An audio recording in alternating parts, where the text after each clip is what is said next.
Hello, I'm Peter. I'm so glad you could join me for tonight's journey.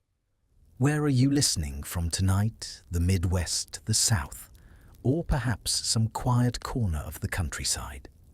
Wherever you may be, let's settle in and listen to this story together.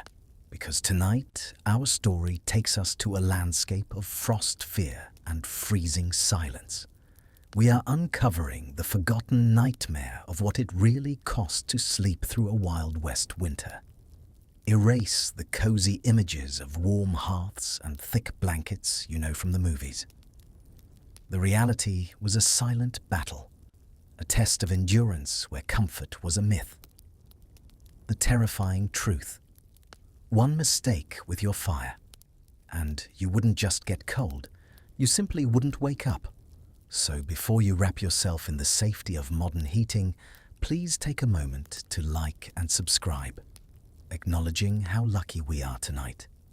And since I already asked where you are, tell me down below exactly what time the clock reads as you drift off. Now, feel the heavy warmth of your room. Let your breath slow down. Tonight, leave the comfort of your warm bed behind. We are stepping into the most unforgiving environment the American continent has ever known. We are going to explore why you, yes you, with your modern comforts, might not survive even a single day in the untamed American frontier. It was a time of grit, grime, and graves. A time when the simple act of drawing breath was a negotiation with the elements. A time when survival was not guaranteed, but earned, minute by minute, hour by hour, day by day. Congratulations. In your mind's eye, the modern world has dissolved. You have just woken up. The year is somewhere in the 1870s. The location is the vast open expanse of the American territory. Perhaps it is the windswept plains of Wyoming. Perhaps the frozen peaks of Montana, or perhaps the Dakota Territory, still wild and years away from statehood. The good news: you are about to experience a legendary chapter of history firsthand. You are walking through the pages of the books you read as a child, the romantic stories of pioneers and cowboys, of brave settlers and vast horizons. The bad news, however, is that your chances of survival just dropped dramatically. The first challenge hits you before you even open your eyes. It is not a sound, it is not a feeling, it is a smell. And it is a smell unlike anything you have experienced in your comfortable modern life. It is not the earthy, pleasant aroma of pine needles or rain on dry dust that you might expect from the movies. It is not the clean scent of sagebrush after a storm. It is something far more pungent, something heavy and thick that hangs in the still air of the cabin like an invisible fog. It is the scent of unwashed bodies, layer upon layer of dried sweat accumulated over weeks. It is the smell of old animal droppings, used for fuel burning slowly in the stove with a sweet, acrid undertone. The stove pops and hisses a metallic complaint against the morning chill, and what might possibly be raw sewage drifting in from the street outside, where wastewater runs in open channels through the mud. You see, bathing was not exactly a priority in the Wild West. It was an afterthought, a luxury reserved for special occasions. Most settlers considered a thorough wash a monthly event, and even that was considered being generous, almost extravagant. Some men hardened by the trail went entire winters without a proper bath, allowing layers of grease and dirt to build up on their skin, like a second coat of armor against the biting wind. The grime became a shield. It kept the cold out. It kept the moisture in. It was practical in a way that we can barely comprehend today. Water, you must remember, was precious out here. Sacred, almost. It had to be hauled by hand bucket by heavy bucket from a creek that might be frozen solid for months, or a well that might be dry, yielding only a trickle of brown mineral-heavy liquid. Using it to clean yourself seemed wasteful, almost sinful, when you needed it for drinking, for cooking, for keeping your horse alive. Every drop had a purpose. Every drop had to count. And the purpose of water was survival, not comfort. Consider, if you will, the communal towel. It hung by the basin in roadhouses and stagecoach stops, a silent testament to shared hardship. Just one towel, used by 100 men, 100 faces covered in trail dust, sweat, and sickness. By the end of the week, it was stiff as a board, standing upright with grime. You didn't just dry your face. You shared your eyes with every stranger who passed through before you. This was how trachoma spread, a bacterial infection that scarred the inside of the eyelid, turning eyelashes inward until they scraped the cornea blind. Many a cowboy lost his sight not to a gunfight, but to a dirty towel. And when nature called, well, comfort was nowhere to be found. There was no soft paper. You used what the land provided. Often that was a dried corn cob, rough, brittle, unforgiving, or perhaps old newsprint if you were lucky enough to find a paper, though the ink contained lead and chemicals that poisoned you slowly from the most vulnerable place. Survival, you see, was uncomfortable in every conceivable way. Even when you did bathe, say for a yearly occasion, the water told a story. The father bathed first in clean, warm water, then the mother, then the eldest child. By the time the youngest baby was placed in the tub, the water was a thick black soup of soap scum and dead skin. It was so opaque you could lose a child in it. That old saying, "Don't throw the baby out with the bathwater." It wasn't a joke. It was a genuine warning about the density of filth. The cabin is dark. Dawn has not yet broken. Outside, the wind howls a lonely sound that reminds you how far you are from anywhere. But you can feel the cold seeping in through the gaps between the logs. You can feel it on your face, on your hands. The fire has burned down to coals during the night, a faint red glow in the darkness. You know you need to rise. You know you need to stoke the fire before the last ember dies. Because if the fire dies, you might freeze before you can start another. As you drag yourself from your bed, which is likely just a canvas sack filled with scratchy straw or dried corn husks, you realize how every single muscle in your body aches. Not the pleasant ache after a workout at the gym. This is different. This is the deep, grinding ache of muscles pushed beyond their limit day after day with no rest. The mattress beneath you is alive. It crawls with bed bugs, tiny nocturnal companions that feast while you rest. Your mattress isn't just lumpy straw, it's a thriving ecosystem. You wake up with fresh bites every morning, a blood tax paid to the bedbugs you share your life with. You can feel the small itching welts on your arms, your neck, your legs. But you are too tired to care. You have learned to ignore them. Everyone has them. Scratching only makes it worse. Life in the 1870s frontier involved constant grinding physical labor from the moment the sun hinted at the horizon until long after it had vanished. There were no weekends off.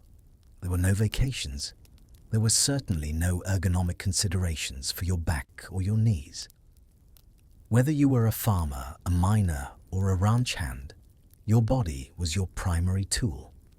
It was a machine made of bone and sinew, used until it broke down. And when it broke down, there was no repair. There was only endurance or death. You might think you work hard in your modern life, and perhaps you do. Perhaps you put in long hours at the office. Perhaps you labor with your hands in construction or manufacturing. But frontier labor was something entirely different. It was back-breaking work that left even the strongest men and women permanently hunched and arthritic by the time they reached their 30th birthday. 30, an age when you are still considered young today. Out here, 30 was middle-aged, and middle-aged was old. Old eyes squinting against the relentless sun framed by skin textured like cracked parchment. It wasn't just soreness. It was a permanent reshaping of your skeleton. By 30 men walked with a permanent stoop, their joints grinding like dry gears. Imagine spending 14 hours ploughing fields behind a mule, your hands wrapped around wooden handles that vibrate with every rock the blade strikes the leather reins, cutting into your palms. Hauling water until your shoulders screamed, each bucket weighing 40 pounds, walking 50 yards from the well to the house, 50 yards back, 50 yards again, 20 times, 30 times, until you lose count. Chopping wood until your hands were locked in a permanent grip around the axe, handle the calluses on your palms, thick as leather, splitting and bleeding in the cold. Or working deep underground in a mine shaft where the air was thick with dust, where you could barely breathe, where the darkness pressed in like a living thing, and where every crack and groan of the timbers made you wonder if this was the moment the mountain would swallow you whole. It is no wonder that the average lifespan was only about 35 years, not because people aged slowly, but because they aged fast, too fast. A man of 40 looked 60, a woman of 30 looked 50. The sun carved lines deep into faces, the wind cracked skin, the labor bent spines. The hardship aged them from the inside out. Standing on the dusty floorboards, your bare feet notice the chill in the air. If it is winter, the inside of your cabin might be 20 degrees below freezing, 20 degrees below zero. Inside, the logs are chinked with mud and moss, but the wind finds a way. It always finds a way. Frost creates delicate, deadly patterns on the nailheads in the door. Your breath comes out in white clouds. The water in the bucket by the door has frozen solid with a thick crust of ice on top. If you had a fireplace, you would have let it burn down to coals overnight to save precious fuel. Firewood doesn't gather itself. Every log represents an hour of labor. Every stick of kindling represents a choice between warmth now and warmth later. Good luck finding central heating or thermal underwear in this century. There is no thermostat to adjust.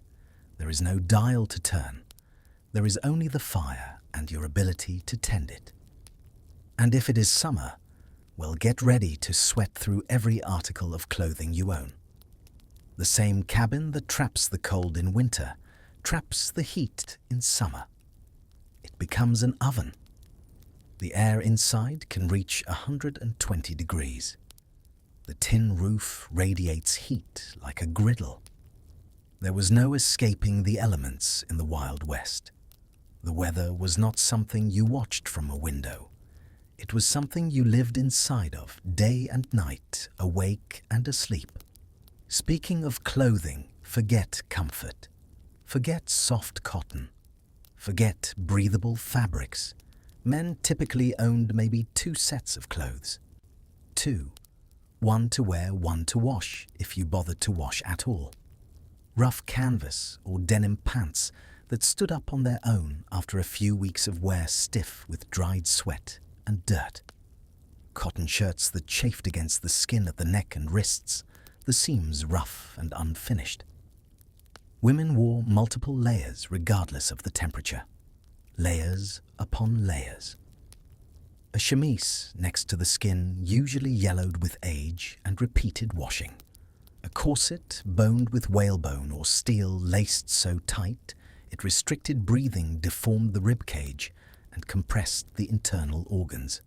Petticoats, sometimes 3 or 4 of them made of heavy cotton or wool. And finally, the dress itself, a long, heavy garment that dragged in the dirt, collecting the filth of the day like a broom. The hem would be stained brown with mud, frayed from constant contact with rough ground, sometimes weighted with small stones or bits of gravel caught in the fabric. Everything was scratchy. Everything was ill-fitting.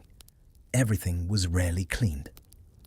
Those fancy tailored outfits you have seen in Western movies, clean and pressed and perfectly fitted. Pure fiction for the average person. Those belong to the wealthy, to the merchants and the bankers, maybe to the saloon owner, but not to you. You are wrapped in rough wool and stiff cotton, and you are grateful for it is the only thing between you and the world. The morning routine is simple. You pull on your boots. The leather is stiff and cold. They take effort to force your feet into, even though they have molded to your feet over months of wear. But before you pull them on, you perform that ritual. That necessary ritual. You pick them up. You turn them upside down. You shake them vigorously, holding them at arm's length. And you listen for the telltale rattle. Scorpions. They love the warmth of leather. They crawl in during the night, seeking shelter from the cold. One sting and your foot swells to twice its size. The pain is blinding, and you are miles, perhaps days, from any medical help. Snakes too, though they are less common. Rattlesnakes small enough to curl up in the toe of a boot, deadly enough to kill with a single bite. Black widows, brown recluses, all seeking the same thing, warmth, shelter, darkness. This is not paranoia. This is survival. Every frontier family has a story. A cousin who didn't shake his boots, a neighbor who reached into a woodpile without looking, a child who stepped barefoot into the yard at night. The stories end the same way, with pain, with swelling, with fever, sometimes with death. So you shake your boots every morning, without fail. It becomes as natural as breathing. You pull them on, feeling the familiar pinch at the heel where the leather has worn through. You will need to have them repaired soon, or reinforced with a scrap of hide. Boots are expensive. Boots are precious. A good pair of boots can mean the difference between being able to work and being laid up with frostbite or infected blisters. You take care of your boots the way others might take care of a horse, with oil and attention and careful use. Your stomach growls a deep, hollow sound that reminds you it is time for breakfast. In your modern life, you might crave eggs, toast fruit, or yogurt. You might think about pancakes or bacon or a smoothie. Here, you must lower your expectations dramatically. Hope you like beans. Hope you like biscuits that are as hard as rocks, hard enough to break a tooth if you bite down wrong. And hope you like coffee, possibly for every single meal of your life.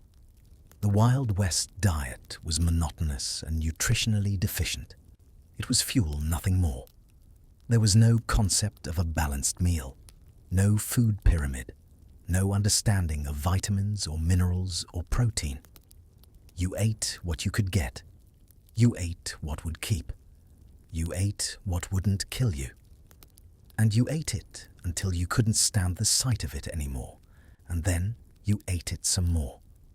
Fresh fruits and vegetables were seasonal luxuries, rare treats that appeared for a few weeks in late summer and then vanished. An apple was a treasure. An onion was currency. A potato was gold. These things had to be grown, and growing things required water time and luck. The soil was often poor. The weather was unpredictable. The insects were relentless. A hailstorm could destroy a season's crop in minutes. A drought could leave the garden a patch of cracked earth and withered stalks. Meat, when available, was often preserved with heavy amounts of salt or smoke because refrigeration simply did not exist. Salt pork, salt beef.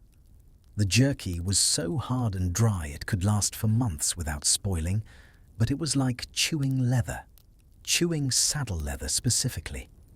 The salt content was so high, it made your mouth pucker and made your tongue swell. You needed to drink water constantly to process it, and water, as we have established, was precious. You ate what could keep without rotting. Beans because they were cheap and lasted forever. You could buy a 100-pound sack of dried beans for a few dollars, and it would feed you for months. You soaked them overnight if you remembered. You boiled them for hours until they were soft enough to eat. You added salt if you had it. Maybe a bit of salt pork for flavor if you were lucky. And you ate them. For breakfast, for lunch, for dinner, day after day after day, until the very sight of a bean made your stomach turn. Biscuits made from flour water salt, and maybe a little lard if you could afford it. You mixed the dough in the morning. You shaped it with your hands. You baked it in a Dutch oven buried in the coals of your fire. The exterior was charred black. The interior was dense and heavy. They sat in your stomach like stones, but they filled you up. And that was what mattered. This limited diet had consequences, serious consequences. Scurvy, a disease caused by vitamin C deficiency, was surprisingly common among settlers on the plains. You know this disease from stories of sailors on long ocean voyages, but here, in this ocean of grass, it was just as deadly. It starts slowly, so slowly you might not notice at first. A deep tiredness that sleep cannot fix, a heaviness in your limbs. You think you are just working too hard. You think you just need rest. But then your gums begin to bleed, not when you bite into something hard, just spontaneously. You taste blood in your mouth in the morning. Your teeth begin to feel loose in their sockets. It wasn't just boredom. Your gums would bleed, your teeth would loosen. Scurvy was a real and ugly slow killer on the plains. You can wiggle them with your tongue. Old wounds that healed months ago begin to reopen. The scars split apart, weeping clear fluid. Your joints ache as if you had been beaten. Your skin bruises at the slightest touch, purple and yellow and green blooming across your arms and legs like terrible flowers. It was common despite being easily preventable with modern knowledge. A single orange could have been a miracle cure. One orange. That is all it would take. But an orange might cost a week's wages if you could find one at all. Prices out here included the danger tax of transporting goods across a continent. Citrus didn't travel well. It rotted. It spoiled. It was a luxury of the coast of places with orchards and irrigation. Out here in the interior, you might go years without seeing fresh fruit. Some people knew. Some of the old-timers, the ones who had been out here longest, they knew. They would gather wild rose hips in the fall, dry them, brew them into a bitter tea. They would eat wild greens when they could find them, dandelion leaves and purslane and lamb's quarters. They would trade for canned tomatoes, expensive as they were. But most people didn't know. They just suffered. They just weakened. And sometimes they just died, wondering why their body had betrayed them. You might think the coffee would at least be a comfort.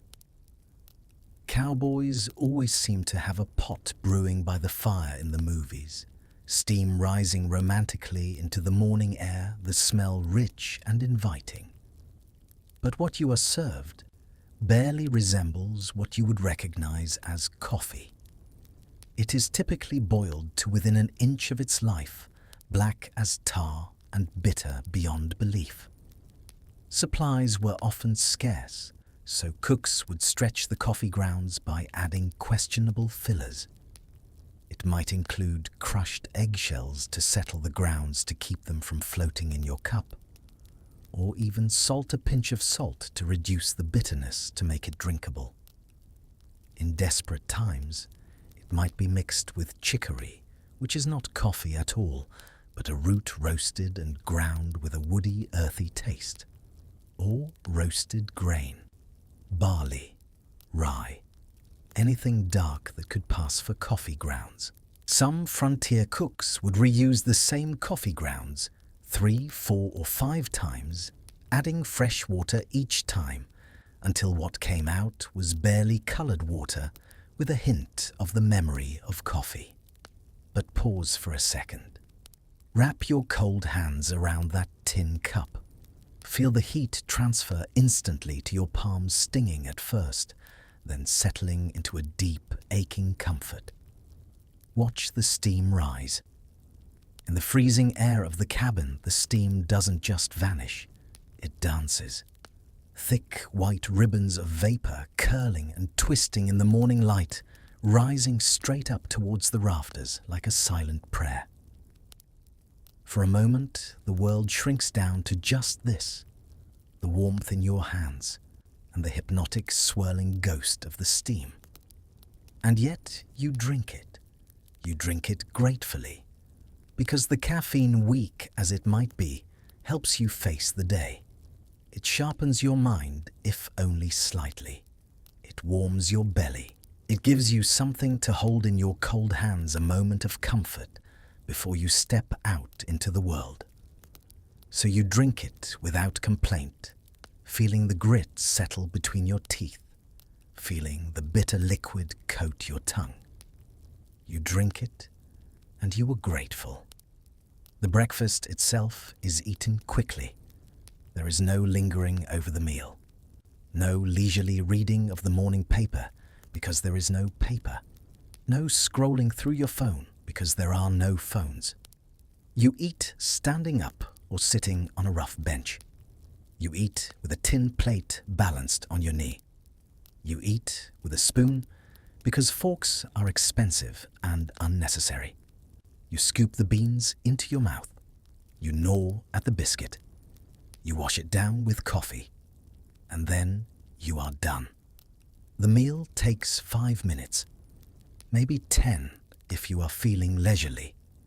And then it is time to work, because the sun is up, because the animals need feeding, because the garden needs watering, because there is wood to chop and water to haul and 1,000 tasks that cannot wait.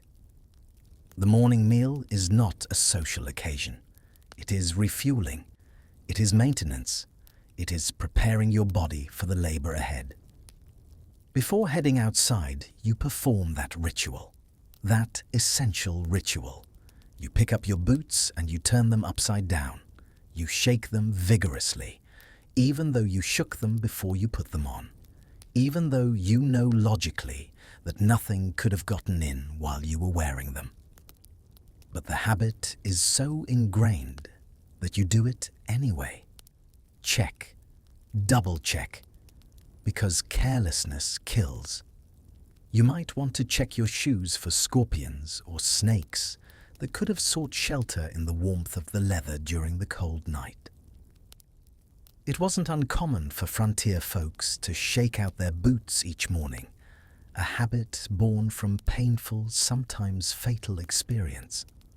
One wrong move, one hasty step, and you could be facing a venomous bite miles from any medical help. And out here, miles might as well be on the moon. There is no ambulance. There is no emergency room. There is only you and your pain and your hope that you are strong enough to survive it. Survival here is built on these small paranoias, these careful habits. Check your boots. Check the woodpile before you reach in. Check under the saddle before you place it on the horse. Check the privy before you sit down. Look before you step. Listen before you act. Move deliberately. Move carefully. Because everything out here can hurt you. Everything out here can kill you. Stepping outside your cabin, you are immediately aware of how exposed you are. The vast landscape of the American frontier was breathtaking, sure. It stretches out to the horizon, an endless canvas of earth and sky, beautiful in a stark, terrible way. Let's pause here for a moment. Just stand on your porch and look. The land rolls away from you like a giant sleeping animal, its spine formed by distant jagged mountains that purple in the morning light. The sky is not just blue, it is a vast inverted bowl of porcelain so high and so clear it makes you dizzy to look up. The prairie grass, endless miles of it, ripples in the wind, like a golden ocean wave after wave chasing shadows across the earth. It is a silence so big it has a sound of its own, a low humming vibration of pure existence. It is beautiful enough to break your heart and empty enough to swallow your soul. But it was also unforgiving, merciless. Extreme weather could appear with little warning, blizzards that blinded you in seconds, turning the world into a white void where you couldn't see your hand in front of your face, where the wind screamed like a living thing, where the cold cut through your clothes like knives. We call it the silent white death. It brings to mind the schoolhouse blizzard of 1888. It came without warning on a mild morning while children were sitting at their desks. When the temperature plummeted and the whiteout hit, many tried to walk home. They never made it. Search parties found them days later, and the image still haunts the history of the plains. They found children frozen standing up, standing, as if waiting for a bus that would never come. Their tears had frozen into ice on their cheeks, and in their stiff, small hands, they were still clutching their metal lunch pails. They didn't fall. They simply stopped. The cold was that fast. That's absolute. Tornadoes that tore the earth apart. Black funnels dropping from green skies. Ripping buildings from their foundations, scattering livestock like toys. Flash floods that turned dry gulches into raging rivers. In minutes, walls of brown water carrying trees and boulders and dead animals. Or droughts that turned the soil to dust, that cracked the earth into pieces that killed everything green and growing. The sky might be clear now, a perfect, innocent blue stretching from horizon to horizon. But that could change in minutes, in seconds. You learn to read the sky out here. You learn to watch the clouds, to feel the change in the wind, to notice when the birds go silent, to see when the horses get nervous. These are your warnings. These are your alarm systems, and you ignore them at your peril. You are small, so small. The world is big, so big, and the world is indifferent to your comfort. The world does not care if you are cold. The world does not care if you are hungry. The world does not care if you live or die. You are just one more creature scratching out an existence on its surface. And the world goes on regardless. If you have settled in a frontier town, you might think civilization offers some protection. You see the rows of buildings lined up along the main street. You see the people walking, going about their business. Men in hats, women with parasols, children playing in the street. And you feel a sense of safety. In some ways, That is true. There is safety in numbers, strength in community. In others, the town just presents different dangers, different threats, less obvious perhaps, but just as deadly. Towns in the Wild West were hotbeds of disease, breeding grounds. Without proper sewage systems, without running water, without any understanding of germ theory, illnesses spread rapidly through these cramped communities. People lived close together. They shared wells. They shared privies. They touched the same door handles, the same railings, the same goods in the general store. And with each touch, bacteria and viruses spread invisibly, silently, finding new hosts. Cholera, typhoid, smallpox, diphtheria, and tuberculosis were constant, invisible threats. Diseases that could strike anyone, anytime. They didn't care if you were rich or poor, young or old, strong or weak. An outbreak could wipe out half a town in weeks, leaving houses empty and silence in the streets. You would see a man healthy one day and dead 3 days later. You would see a family at church on Sunday, and by the following Sunday they would be gone. All of them, mother, father, children, gone. I remember walking past a small cabin on the edge of a mining town in Colorado. The windows were dark. The door was swinging slightly in the wind, a rhythmic creak that sounded like a heartbeat. Inside the table was still set for breakfast. 3 plates, dried beans in a pot on the cold stove. A child's small tin cup sitting near the edge of the table, as if they had just stepped out to look at the sunrise and simply never came back. The neighbors told me the fever took them all in 2 days. No one had the heart to clear the table. They just closed the door and left it a silent monument to a morning that never finished. That was the reality of the town. Life interrupted, frozen in time. The dead were buried quickly, wrapped in sheets because coffins were expensive, buried in shallow graves because the ground was hard. Sometimes the graves were marked, sometimes they were not. The cemetery grew faster than the town, row after row of small mounds, wooden crosses, rough stones, names scratched with nails, dates that clustered together during epidemic years. 1872, 8 graves in April. 1873, 12 graves in June. 1874, 20 graves in September. Speaking of towns, let's say you decide to visit one today. You need supplies. Flour maybe, coffee, nails, a new axe handle. The walk is long. Miles, probably. But you have time. You have all day. Because everything takes time out here. Nothing is quick. Nothing is convenient. As you approach, you notice there is a distinct lack of the organized layout you might expect. Many Western towns grew haphazardly, organically. A store here built by the first merchant who arrived. A saloon there placed strategically between the road and the creek. Buildings were constructed wherever it was convenient, often without proper planning or infrastructure. No town council, no zoning laws, no grid system.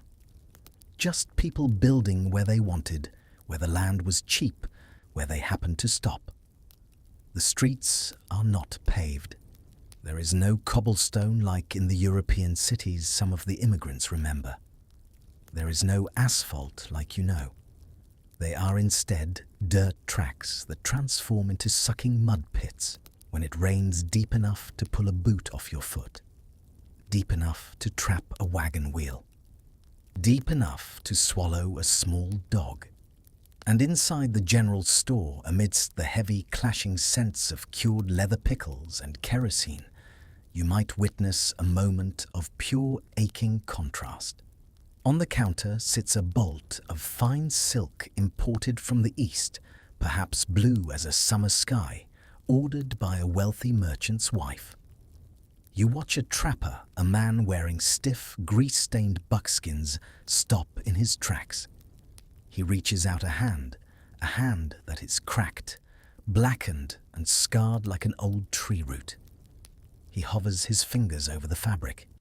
He dares to touch it just to graze.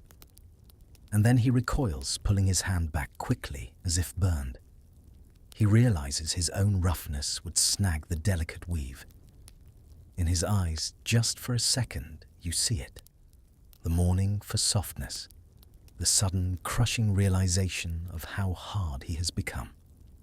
He buys his bag of nails and leaves, but the memory of that silk stays on his fingertips for miles.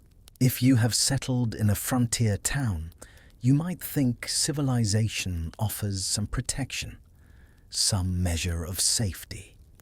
You see the rows of buildings, wooden structures lined up along a main street. You see the people walking, going about their business. You see the signs advertising goods and services. And you feel a sense of safety, a sense of community, safety in numbers. In some ways, that is true. There is safety in numbers. More eyes to watch for danger. More hands to help in a crisis. More people to trade with, to talk to remind you that you are not alone in this vast wilderness. But in other ways, many other ways, the town just presents different dangers, different threats that you might not see coming. Towns in the Wild West were hotbeds of disease. Without proper sewage systems, without running water, without any understanding of germ theory, which would not become widely accepted until the 1880s and 90s, illnesses spread rapidly through these cramped communities. Cholera, typhoid, smallpox, diphtheria, and tuberculosis were constant, invisible threats. They moved through the population like wildfire, jumping from person to person, house to house, with terrifying speed. An outbreak could wipe out half a town in weeks, leaving houses empty and silence in the streets. Empty houses with belongings still inside. Meals left half-eaten on tables. Laundry hanging on lines never to be collected. Bodies were buried quickly, hastily in mass graves, sometimes because there were not enough healthy people left to dig individual plots. Not enough healthy people left to build coffins. Not enough healthy people left to conduct proper funerals. The dead were wrapped in blankets and lowered into the earth. Quick prayers were said, and life went on, because it had to. Speaking of towns, let's say you decide to visit one today. You need supplies, you need news, you need human contact, any human contact, to break the crushing loneliness of frontier life. As you approach on your horse or on foot, walking the dusty trail that passes for a road, you notice there is a distinct lack of the organized layout you might expect. Many Western towns grew haphazardly. A store appeared here where someone decided to set up shop. A saloon appeared there because miners needed somewhere to spend their pay. A boarding house, a blacksmith, a doctor's office. Buildings were constructed wherever it was convenient, wherever someone could claim a plot of land, often without proper planning or infrastructure. The streets are not paved. There is no cobblestone like in eastern cities, no asphalt or concrete. They are instead dirt tracks that transform into sucking mud pits when it rains deep enough to pull a boot off your foot, deep enough to mire a wagon up to its axles. When it is dry, when the sun has baked the earth for weeks without rain, they become dust bowls, coating everything in a fine choking powder that gets into your eyes, your nose, your mouth, your lungs. The smell hits you again, stronger than in the cabin, much stronger. Now it is the smell of animals, of livestock, of hundreds of horses and mules that are the engines of this economy. Horse manure is everywhere. It is in the street, piled in mounds. It is on the boardwalks, tracked there by boots. It is tracked into the store's ground, into the wooden floors. Horses are the engines of this world, and engines leave waste. There are no street cleaners, no sanitation departments to sweep it away in the night, no one whose job it is to maintain public hygiene. In some towns, the accumulated waste could be knee-deep in heavily trafficked areas. Knee-deep. You had to wade through it. The smell was so thick you could taste it. Flies swarm around you in thick black clouds, buzzing in your ears, landing on your skin, crawling across your face. You wave them away, but they just circle and land again. They land on the food displayed in shop windows. They land on the meat hanging in the butcher's shop. They land on everything. You realize why disease spreads so easily here. The very air is heavy with it.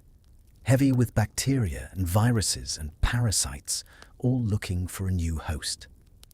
As you walk down the main street, wooden boards creaking under your feet, you pass the saloon. It is likely one of the busiest establishments in town. Maybe the busiest apart from the general store. Contrary to Hollywood depictions, saloons weren't glamorous places with swinging doors and piano players pounding out cheerful tunes while everyone danced and laughed. Most were crude one-room affairs, dark even in the middle of the day, because windows were expensive and glass had to be imported from far away. Smoky, the air thick with tobacco smoke from cigarettes and cigars and pipes. Smelling of stale beer, of spilled whiskey, of vomit in the corner of unwashed wool and unwashed men. They had rough plank bars, just boards laid across barrels or sawhorses. Basic furniture made of whatever was available. Crates for chairs, barrels for tables, maybe a few actual chairs if the owner had the money and the means to get them. The liquor served wasn't fine whiskey aged in oak barrels for years, labelled and bottled properly. It was often raw alcohol distilled nearby in makeshift stills and barely safe for human consumption. It was nicknamed rot gut for a reason. It literally rotted your gut. To give it colour, and kick bartenders would mix it with tobacco juice for colour with pepper, to make it burn with turpentine to stretch it further, or even with gunpowder to give it punch. That whiskey. It was often raw alcohol coloured with burnt sugar and spiced with turpentine or even gunpowder to give it a kick. It didn't just burn, it poisoned you slowly. A single drink could burn your throat so badly you couldn't speak for an hour. It could turn your stomach, making you sick for days. And if you were unlucky, if the batch was particularly bad, it could blind you. Methanol poisoning from improperly distilled alcohol would destroy your optic nerves, leaving you in permanent darkness. Men went blind from drinking bad whiskey. It happened often enough that it was just another accepted risk. The saloon represents another deadly aspect of frontier life, but perhaps not the one you are thinking of. Yes, there was violence. These establishments were frequently sites of confrontations, of arguments over cards, over women, over imagined slights and wounded pride. But the romanticized gunfights of Western movies were rare. The high noon duel. Two men standing in the street, the sun directly overhead, waiting for the clock to strike 12, is largely a myth. Most violence was impulsive. It was messy. It was drunken arguments that escalated quickly in a room full of armed men who had been drinking poison for hours. Justice wasn't found in a courtroom. Often it was found at the end of a rope, decided by an angry mob before the sun went down. Innocent until proven guilty was a luxury of the East. Someone would say something. Someone else would take offense. Words would be exchanged. Insults would fly. And then suddenly, knives would come out, or guns would be drawn, and someone would be bleeding out on the sawdust floor while everyone else tried to figure out what just happened. It lacked honor. It lacked the choreography and dramatic tension of the films. It was usually over in seconds, leaving only regret and blood on the sawdust floor that the bartender would have to clean up before it attracted more flies. But I want to tell you about something I once saw in a saloon that changed how I thought about courage. You see, bravery out here was not always about who could draw their gun the fastest. I remember one particular night in a town whose name I have long since forgotten. The saloon was crowded as they usually were on Saturday nights when the ranch hands came into town with their week's pay burning holes in their pockets. There was a young man at the bar. Couldn't have been more than 19 or 20 years old. Face still smooth, still young, but his eyes carried the anger of someone who had seen too much too soon. He had been drinking that terrible whiskey for hours. The kind that makes men mean. The kind that strips away whatever thin veneer of civilization they might have carried. Someone bumped into him.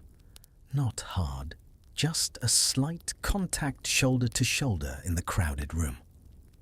An older man, 60, if he was a day-weathered face carved with lines like old leather left too long in the sun.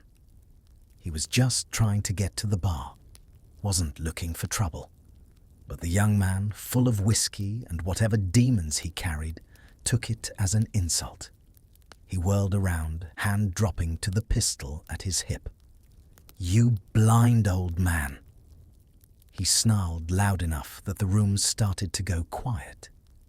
You know that quiet, the kind that falls over a crowd when they sense violence coming, the kind where even the piano player stops mid-note.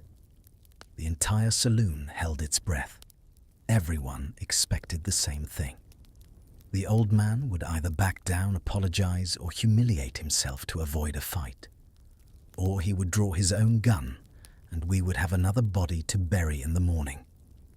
But the old man did neither. He looked at the boy, not with contempt, not with fear, but with something else, something that looked like pity, like he could see all the pain that had driven this young man to this moment, like he understood. He didn't step back, didn't put his hands up in surrender. Instead, he reached out slowly, very slowly, and placed his hand on the boy's shoulder, gentle, like a father might. "Put it away, son," he said quietly. His voice was rough, gravelly, but kind. "Tonight's cold enough already. Don't make it colder." For a long moment, nothing happened. The boy's hand stayed on his gun. His finger was on the trigger. You could see him trembling, could see the war happening inside him. The whiskey said, "Shoot." The pain said, "Shoot." But something else, something deeper, something human that the frontier hadn't completely burned out of him, yet said, "Stop." And then slowly, his hand fell away from the gun. His shoulders slumped, and he began to cry. Right there in that crowded saloon in front of all those hard men, he cried, tears cutting tracks through the dust on his face. The old man guided him to a table, sat him down, ordered him a glass of water and some bread, and he asked the boy about his family, about where he came from, about what brought him out here to this lonely place. And the boy talked. He talked for an hour, about his parents who died of cholera, about his sister whom he couldn't protect, about all the things he had seen that no one should see. That night there was no blood spilled, no gunshots echoing through the street, just two men talking quietly in the corner of a saloon while the world continued around them. And I learned something that night. Courage isn't always about being the fastest or the strongest or the most willing to fight. Sometimes courage is choosing mercy when you have the power to destroy. Sometimes courage is seeing the humanity in someone who has forgotten their own. The next morning, I saw that young man leave town, sober, quiet. The old man gave him some money for supplies and sent him on his way. I never saw either of them again. But I think about that night often, about how close we came to another senseless death, about how one man's kindness, one moment of compassion in a hard world saved a life. Speaking of being armed, and you most certainly are armed, if you have any sense, you will notice almost everyone carries a weapon of some kind, but not for the reasons you might think, not for the dramatic showdowns and heroic confrontations of fiction. While personal protection was certainly a factor, weapons were primarily tools. They were as essential as a hammer or a plough or an axe. They were for hunting dinner, for bringing down the deer or antelope that would feed your family for a week. They were for protection from wildlife. The constant threat from bears, wolves, cougars, and venomous snakes made going unarmed foolish, especially when traveling between settlements. A gun was a tool for survival, not a prop for glory, not a symbol of masculinity or power, though some certainly saw it that way. It was simply practical as carrying a knife or a rope. You might be surprised to learn that many frontier towns actually had strict gun control laws. Very strict. The image of the lawless town where everyone walked around with a six-shooter on their hip, where violence was constant and authority was absent, is not entirely accurate. It is, in fact, largely false. Places like Dodge City, Kansas, and Tombstone, Arizona names that are legendary for their wildness, that have been mythologized in countless films. And novels actually required visitors to surrender their firearms when entering town limits. You would check your gun at the sheriff's office or the hotel just as you might check a coat today. You would get a token, a little metal disc, and you could reclaim your weapon when you left town. This was not optional. This was law, enforced law. The famous gunfight at the OK Corral, that 30-second shootout that has been dramatized endlessly, actually started because the Clanton gang refused to comply with Tombstone's weapons ordinance. They wouldn't give up their guns when they entered town. And the town marshal Virgil Earp and his brothers Wyatt and Morgan, along with their friend Doc Holliday, went to enforce the law, to disarm them, and chaos ensued. 30 seconds, 30 shots, 3 men dead, all because of a gun control law. Despite what you have seen in movies, quick-draw duels in the middle of the street were exceedingly rare. They make for great cinema, dramatic tension.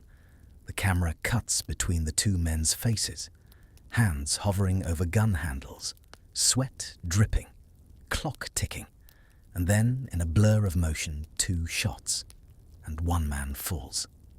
But real frontier violence was typically sudden, chaotic, and lacked any sense of fairness. Most shootings were ambushes. They happened in the dark. They happened from behind. They happened during robberies or in the heat of drunken rage. A shot through a window, a knife in the back, a shotgun blast from the shadows. If you wanted to survive, you didn't fight fair. You survived. However you could, by whatever means necessary.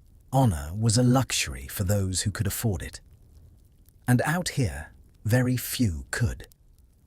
The skilled gunslinger facing off against an opponent at high noon, both men given an equal chance, both standing in the open, both drawing simultaneously in a test of speed and accuracy. This is largely a Hollywood invention designed to create tension, to make heroes and villains, to give structure and meaning to violence that had neither. Real gunfighters, the ones who lived, didn't take chances. They shot from cover. They shot first. They shot to kill, aiming for the torso, because it was the biggest target and most likely to stop a man. There was no shooting the gun out of someone's hand, no wounding shot to the shoulder. You shot to kill because that was the only way to make sure the other person didn't kill you. As you continue your walk through town, stepping carefully to avoid the worst of the mud and manure, you pass the local doctor's office. There is a sign outside, painted letters on a wooden board, announcing his name and services. If the saloon didn't scare you, if the violence didn't give you pause, this place should terrify you. Medical care in the 1870s frontier would horrify you, absolutely horrify you. Most doctors had little or no formal training. There were no medical schools in the territories, no licensing boards, no requirements. Anyone could hang up a shingle and call themselves a doctor. They might have read a few books back east. They might have apprenticed with another doctor for a few months, watching and learning. Or they might have just decided one day that they would be a doctor because the town needed one and they needed a living. Let's talk about kitchen table surgery, because that is exactly what it was. A doctor would ride to your cabin, his boots caked in mud and horse manure. He wouldn't wash his hands. Instead, he might sharpen his scalpel on the sole of that dirty boot, the leather acting as a strop before cutting into your abdomen. And after the surgery, if the wound oozed a thick, creamy fluid, the doctor would smile. They called it laudable puss. They believed it was a sign of healing. Imagine that. They welcomed the infection that was killing you, mistaking the body's desperate cry for help as a sign of success.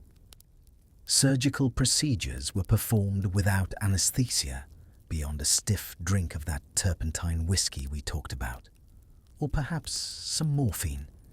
If you were lucky, if the doctor had any, if he hadn't used it all on previous patients or sold it for extra income. Sterilization was virtually unknown. Germ theory, as I mentioned, was still controversial in the medical community. Many doctors still believed in miasma, the idea that disease was caused by bad air. A doctor might wipe his knife on his apron between patients, the same apron he had been wearing for weeks, crusted with the blood and fluids of dozens of previous operations. He might use the same surgical tools on multiple patients without boiling them or cleaning them beyond a quick rinse in water. And he would transfer bacteria from one open wound to another, sealing death warrants without even knowing it. Something as simple as an infected cut could lead to amputation or death. A blister from your boot could turn gangrenous, the tissue going black, rotting, while you were still alive, spreading up your leg.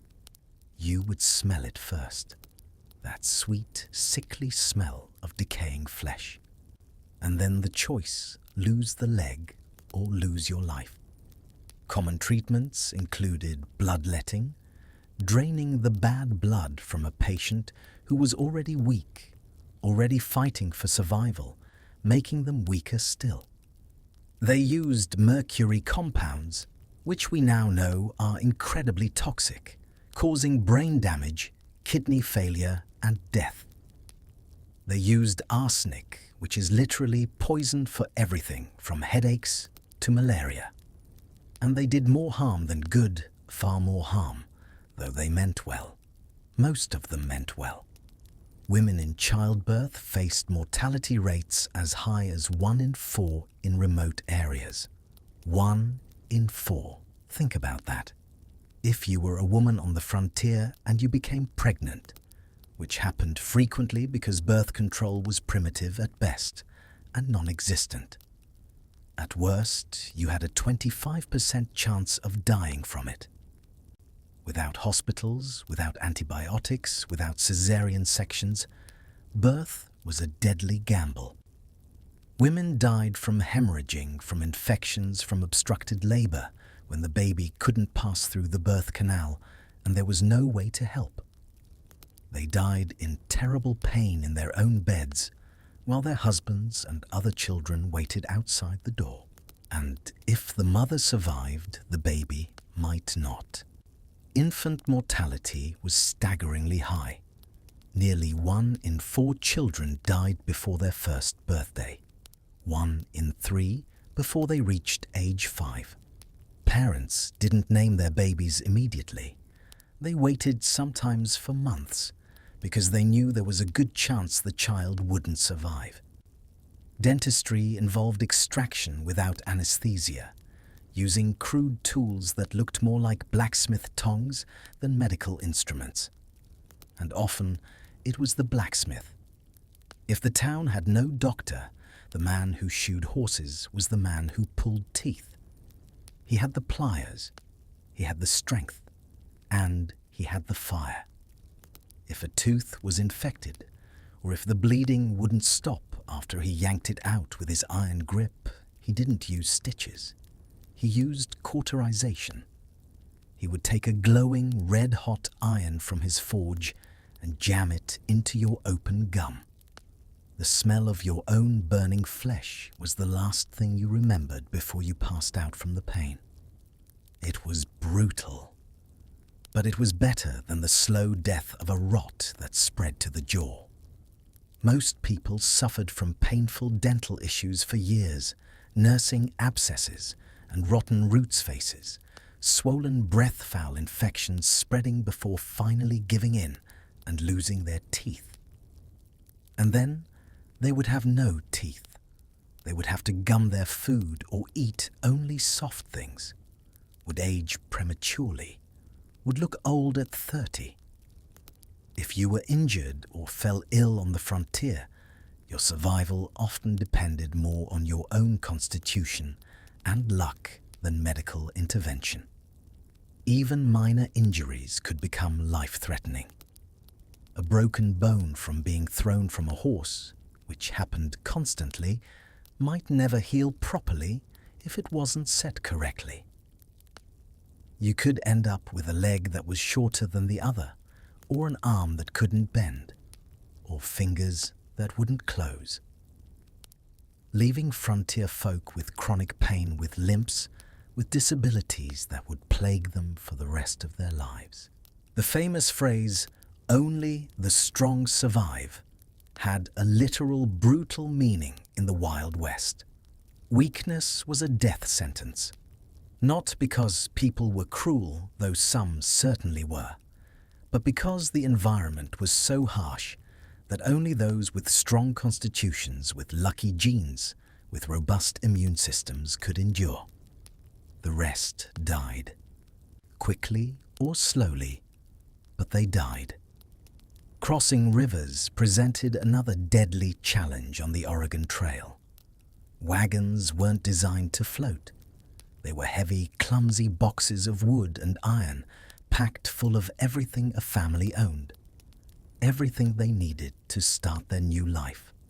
Furniture tools, seeds, clothing dishes, photos, a lifetime packed into a wagon. But pioneers had to cross numerous rivers on their journey west. The Platte, muddy and wide. The Columbia, powerful and cold.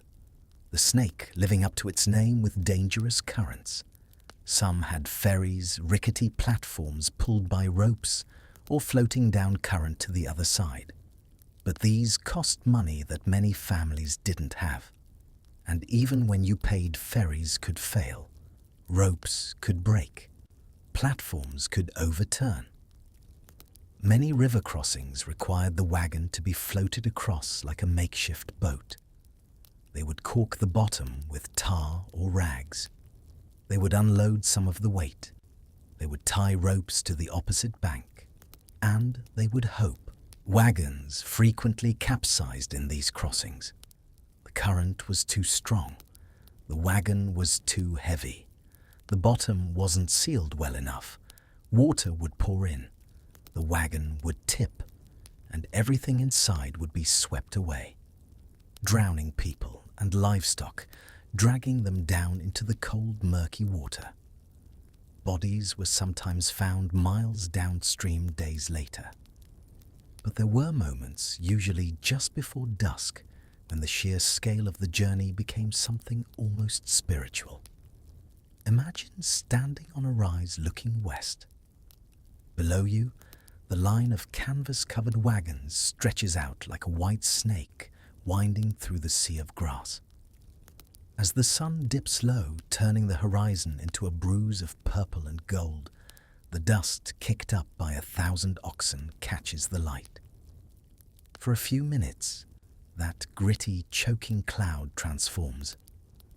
It becomes a suspended mist of amber light, a glowing halo that softens the sharp edges of the struggle. It creates a dreamlike haze, making the weary travelers look less like refugees and more like pilgrims walking straight into the sun.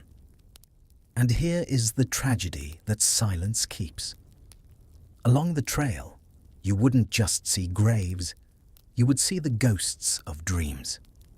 To lighten the load for starving oxen, families had to abandon their most precious possessions. A grand piano left to rot in the middle of the desert, its keys playing silent songs to the wind.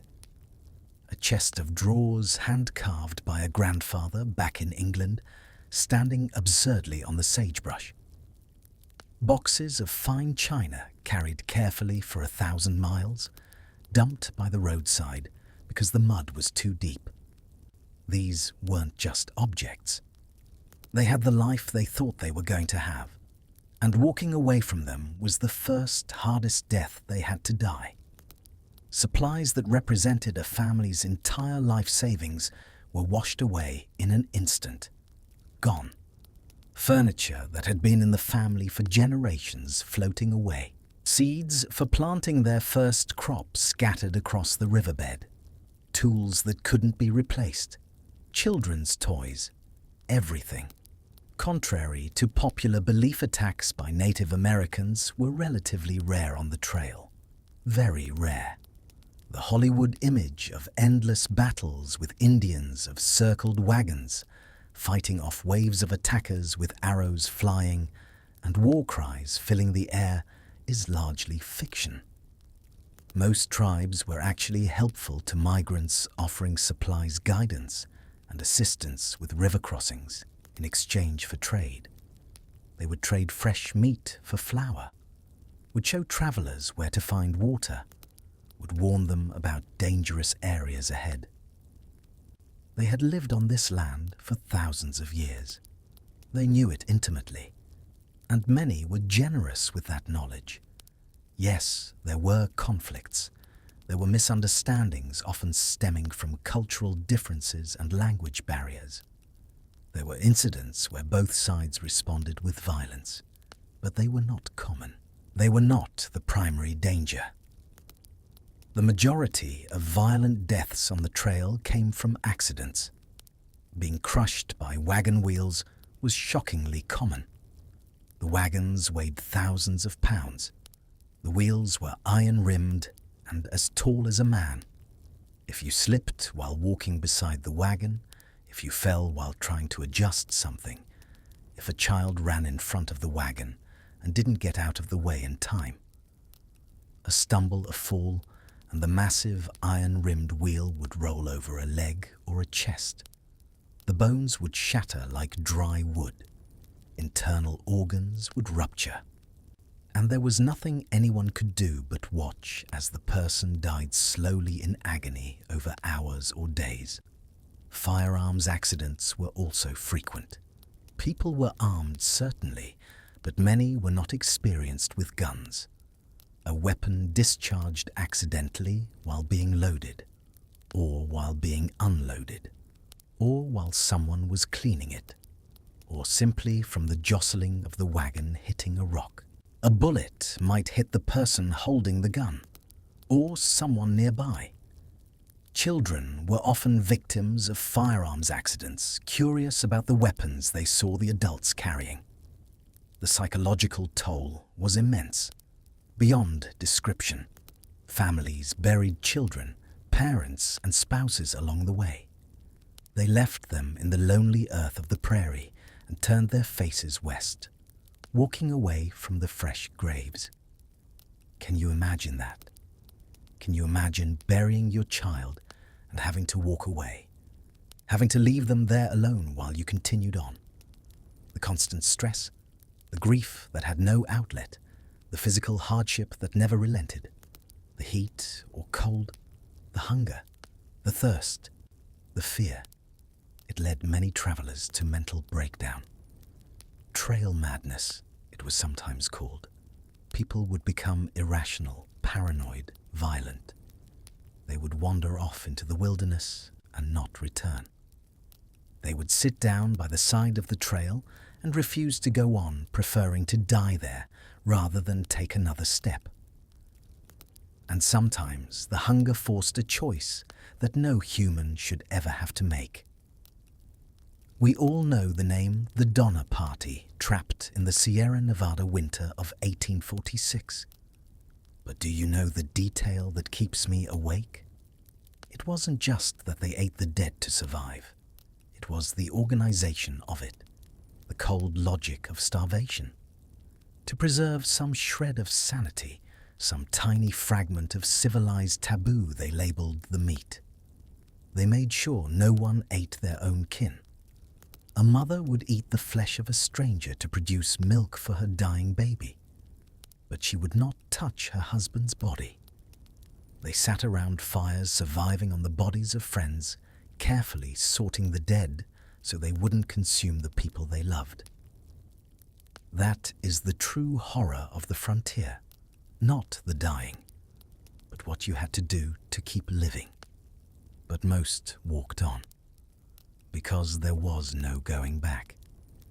The supplies for the return journey didn't exist. The animals were too exhausted. The people were too exhausted. So they walked forward into the unknown because it was the only direction left. Let's say you survive the trail.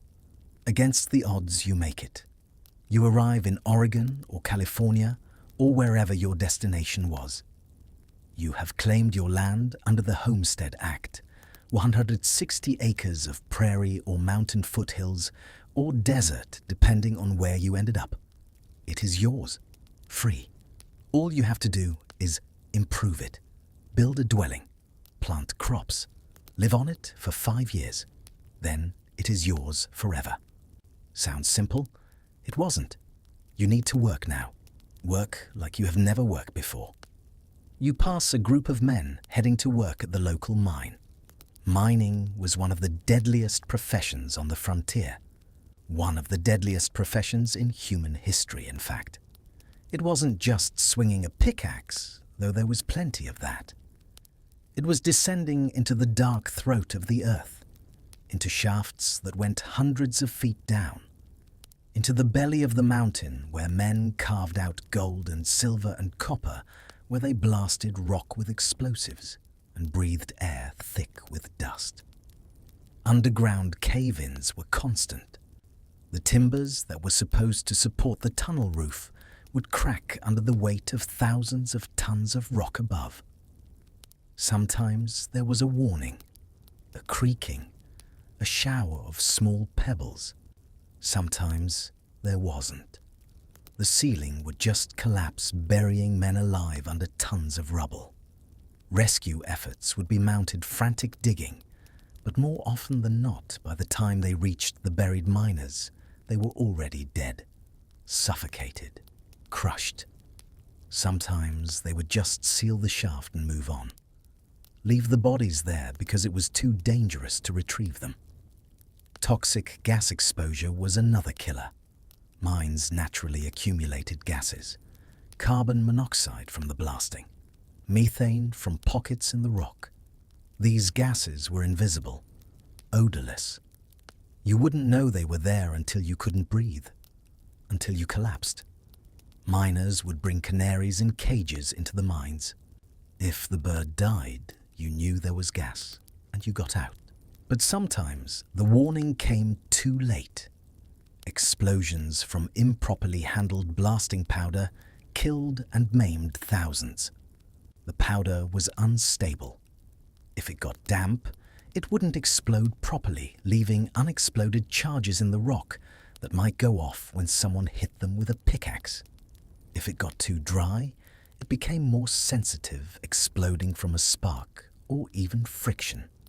Men lost hands, arms, faces to blasting accidents. We're left blind and deaf from explosions in confined spaces. Machinery accidents, as mining became more industrialized, claimed countless lives. Ore carts with primitive brakes, elevators that lifted men up and down the shafts, cable systems that hauled rock to the surface. All of it was dangerous. All of it broke down. All of it killed people. Miners also suffered from long-term health issues. Black lung from coal dust silicosis, from breathing rock dust, their lungs slowly filling with scar tissue until they couldn't draw a full breath, until they drowned in their own fluid, coughing up blood, gasping like fish out of water. Mercury poisoning from gold processing, which involved using mercury to separate gold from ore. Miners would heat the mercury to boil it off, breathing the toxic fumes. It destroyed their nervous systems slowly. They would develop tremors, would lose coordination, would have mood swings and hallucinations as it drove them mad. Quite literally, mad. Even if you avoided mining, few frontier occupations were safe. Farming involved dangerous equipment with no safety features. No guards, no kill switches, no emergency stops. A plow could kick back and break a leg. A horse could kick 1,000 pounds of muscle, delivering a blow that could shatter ribs or skull. A thresher could catch a sleeve and pull you in the rotating blades designed to separate wheat from chaff, not distinguishing between that and human flesh. Ranching meant working with unpredictable animals weighing hundreds of pounds. Bulls that could gore you, horses that could throw you and stomp on you, cattle that could trample you in a stampede, thundering hooves crushing everything in their path. Cowboys died in stampedes, their bodies found days later barely recognizable. Logging had one of the highest fatality rates of any profession. Trees don't care where they fall. A tree that had been notched wrong would fall the wrong way, crushing the man who cut it. A tree that was hung up on other trees would suddenly break free, dropping like a missile. A rolling log could pin a man against a tree or drag him into the river. Whatever you did to make a living, your risk of serious injury or death was exponentially higher than in the modern world. There was no OSHA, no workers' compensation, no safety regulations. If you got hurt, you were on your own. If you died, your family was on their own. That was just the reality. A broken leg often meant a lifelong limp. A badly infected finger meant an amputation. You carried your history in your scars and disabilities. But amidst this crushing labor, there was a hunger that beans and pork couldn't fill. I remember a night in a logging camp bunkhouse. The air was thick with the smell of wet wool tobacco and exhaustion. 20 rough men giants with hands that could snap a pine branch like a twig were sitting in absolute reverent silence. Why? Because in the center of the room, a young boy, scrawny, barely strong enough to hold an axe, was holding a book. It was a tattered copy of The Count of Monte Cristo, missing its cover pages stained with grease. He was reading aloud by the light of a single lantern. And those men, those hardened survivors, they hung on every word. They wept when Dante suffered. They cheered silently when he escaped. For 1 hour they weren't trapped in a freezing forest, aching in every joint. They were in France. They were wealthy. They were free. It was a powerful reminder that you can break a man's back, you can callous his hands, but you cannot easily kill his need to dream. Stories were not just entertainment. They were the oxygen for the soul. You make it back to your cabin just as the rain begins to fall. Listen to it. If you are in a log cabin, the rain taps against the wood like eager fingers. But if you are in a soddy, a house built of earth, the sound is different, deeper. The rain hits the thick grass roof with a soft, muffled thump. Thump. Thump. It is the sound of the earth drinking the sky. It absorbs the noise of the storm, turning the violence of the weather into a low rhythmic heartbeat that wraps around you, separating the warm, dry inside from the wet, wild world outside. Heavy cold drops that soak through your clothes in minutes. The roof leaks in several places. You knew it would. You saw the gaps in the shingles. But there hasn't been time to fix it, and materials are scarce. You place buckets to catch the water, the sound of dripping, creating a rhythm in the small space. This is a good opportunity to refill your drinking water, you think. But remember, clean water was scarce. Many frontier settlers drank from the same sources used for washing clothes and watering livestock. That bucket of rainwater might be the cleanest thing you drink all week. You might be lucky if you had a well, but digging a well required time tools and hitting water, which wasn't guaranteed. Many people gave up after digging 30 feet and finding only dry earth. As you sit in your leaky cabin, listening to the rain hammer on the roof, water dripping into buckets with steady plinks, you reflect on how different reality is from the romanticized version of the Wild West. There were no clear heroes or villains in the way the books tell it. Just people, struggling, surviving in incredibly harsh conditions. The fact that anyone made it through is a testament to human resilience, to the stubborn refusal to give up, even when every sensible instinct said to quit. Even when it would have been easier to die than to continue. They continued. They persevered. They endured. As you travel through your days in this harsh land, you notice another aspect of frontier life that movies rarely depict accurately: the stunning diversity of people. The Wild West wasn't populated solely by white cowboys and settlers, despite what popular culture would have you believe. It was a meeting ground of cultures from around the world. It was a tapestry woven from many threads, many colors, many languages and traditions. Chinese immigrants worked as railroad builders, miners, and merchants.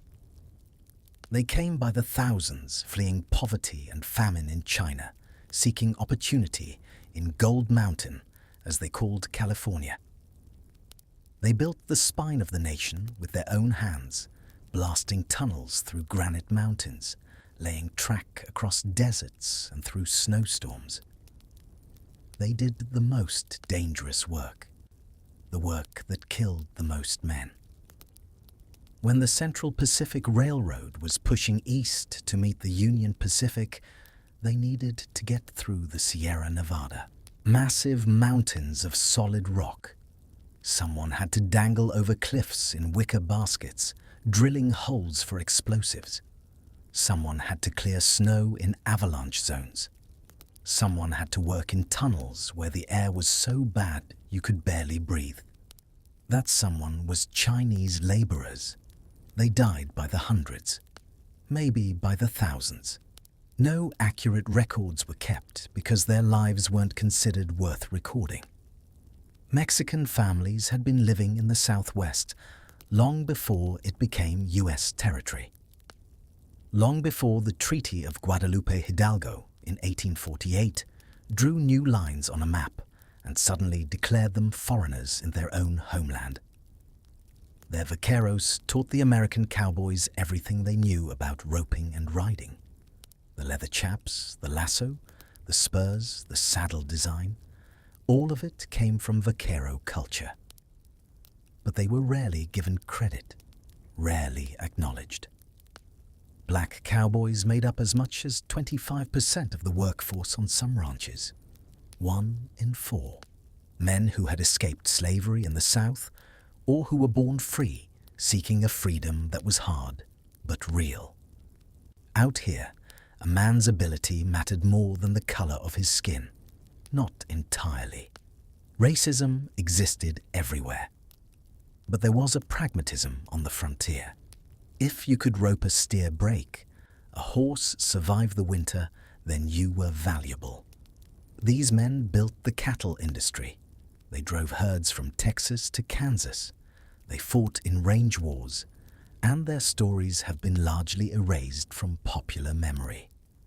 European immigrants from Germany, Ireland, Italy, and Scandinavia brought their cultures and traditions, planting wheat and building towns. Germans brought brewing techniques and created the beer halls of the frontier. Irish brought their labor building railroads and canals. Scandinavians used to harsh winters thrived in the northern territories. And of course, dozens of distinct Native American nations had called these lands home for thousands of years, long before there was an America. Long before there were concepts of manifest destiny or westward expansion.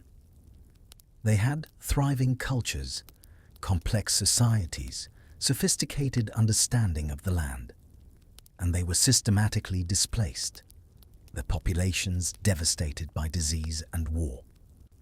This diversity, however, didn't mean equality. Far from it. Racial violence was a common feature of frontier life. Chinese workers were paid half or a third of what white workers received for the same work. They were confined to separate camps banned from many towns after dark, subject to laws specifically targeting them. The Chinese Exclusion Act of 1882 was the first law to explicitly ban immigration based on race. It wasn't repealed until 1943. For 60 years, Chinese immigrants were specifically unwanted by federal law. Mexican ranchers and farmers had their land stolen through legal manipulations and outright violence. Anglo settlers would claim Mexican land grants were invalid, forcing court battles that Mexican families couldn't afford. Or they would simply take the land by force, burning homes, killing livestock, driving families away. Black cowboys and settlers faced discrimination even in the supposedly more egalitarian West. They were paid less, given the worst jobs, the most dangerous assignments. They couldn't eat in certain restaurants, couldn't stay in certain hotels, faced the constant threat of violence from those who refused to accept their freedom. Native Americans faced the worst of it. Their population had already been devastated by diseases brought by European contact. Smallpox, measles, cholera, diseases they had no immunity to. Some estimates suggest that 90% of the indigenous population died from disease alone. 90%. Entire villages gone. Entire nations reduced to remnants. And then came war. As settlers pushed west, they encroached on native lands. Treaties were signed and broken. Native nations fought back, defending their homes. The US military responded with overwhelming force. Villages were destroyed. Women and children killed. Prisoners starved. The buffalo, the bison herds that numbered 30 to 60 million and were the foundation of Plains Indian culture, providing food, clothing, shelter tools. They were systematically slaughtered, not primarily for meat or hides, though those were taken, but to destroy the native way of life, to force them onto reservations where they would be dependent on government rations. General Philip Sheridan, a Civil War hero, allegedly said, "The only good Indians I ever saw were dead." And when told that buffalo hunters were destroying the herds, he supported it, knowing it would starve the tribes into submission. By the 1880s, there were fewer than 1,000 buffalo left in all of North America, from 60 million to less than 1,000 in about 20 years. And with the buffalo went the independence of the Plains tribes. They were forced onto reservations, small parcels of land, usually on the poorest ground, where they were expected to become farmers, despite having been nomadic hunters. Many starved. Many died of despair. Captain Richard H. Pratt, who founded the Carlisle Indian Industrial School in Pennsylvania, summarized the government's policy toward native children with the phrase, "Kill the Indian, save the man."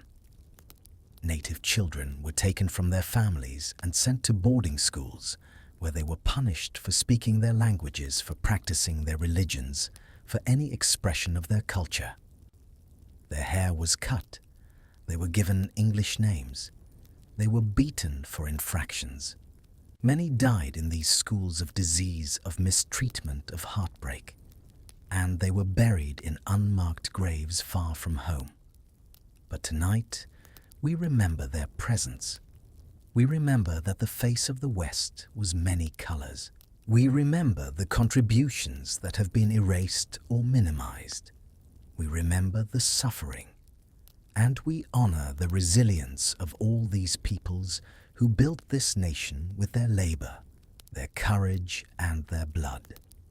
As for women on the frontier, far from the helpless damsels or prim schoolmarms of Western movies, frontier women performed incredibly demanding physical labor.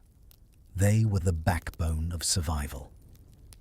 If the men were the muscle of frontier expansion, women were the glue that held everything together. On homesteads, they plowed fields right alongside men.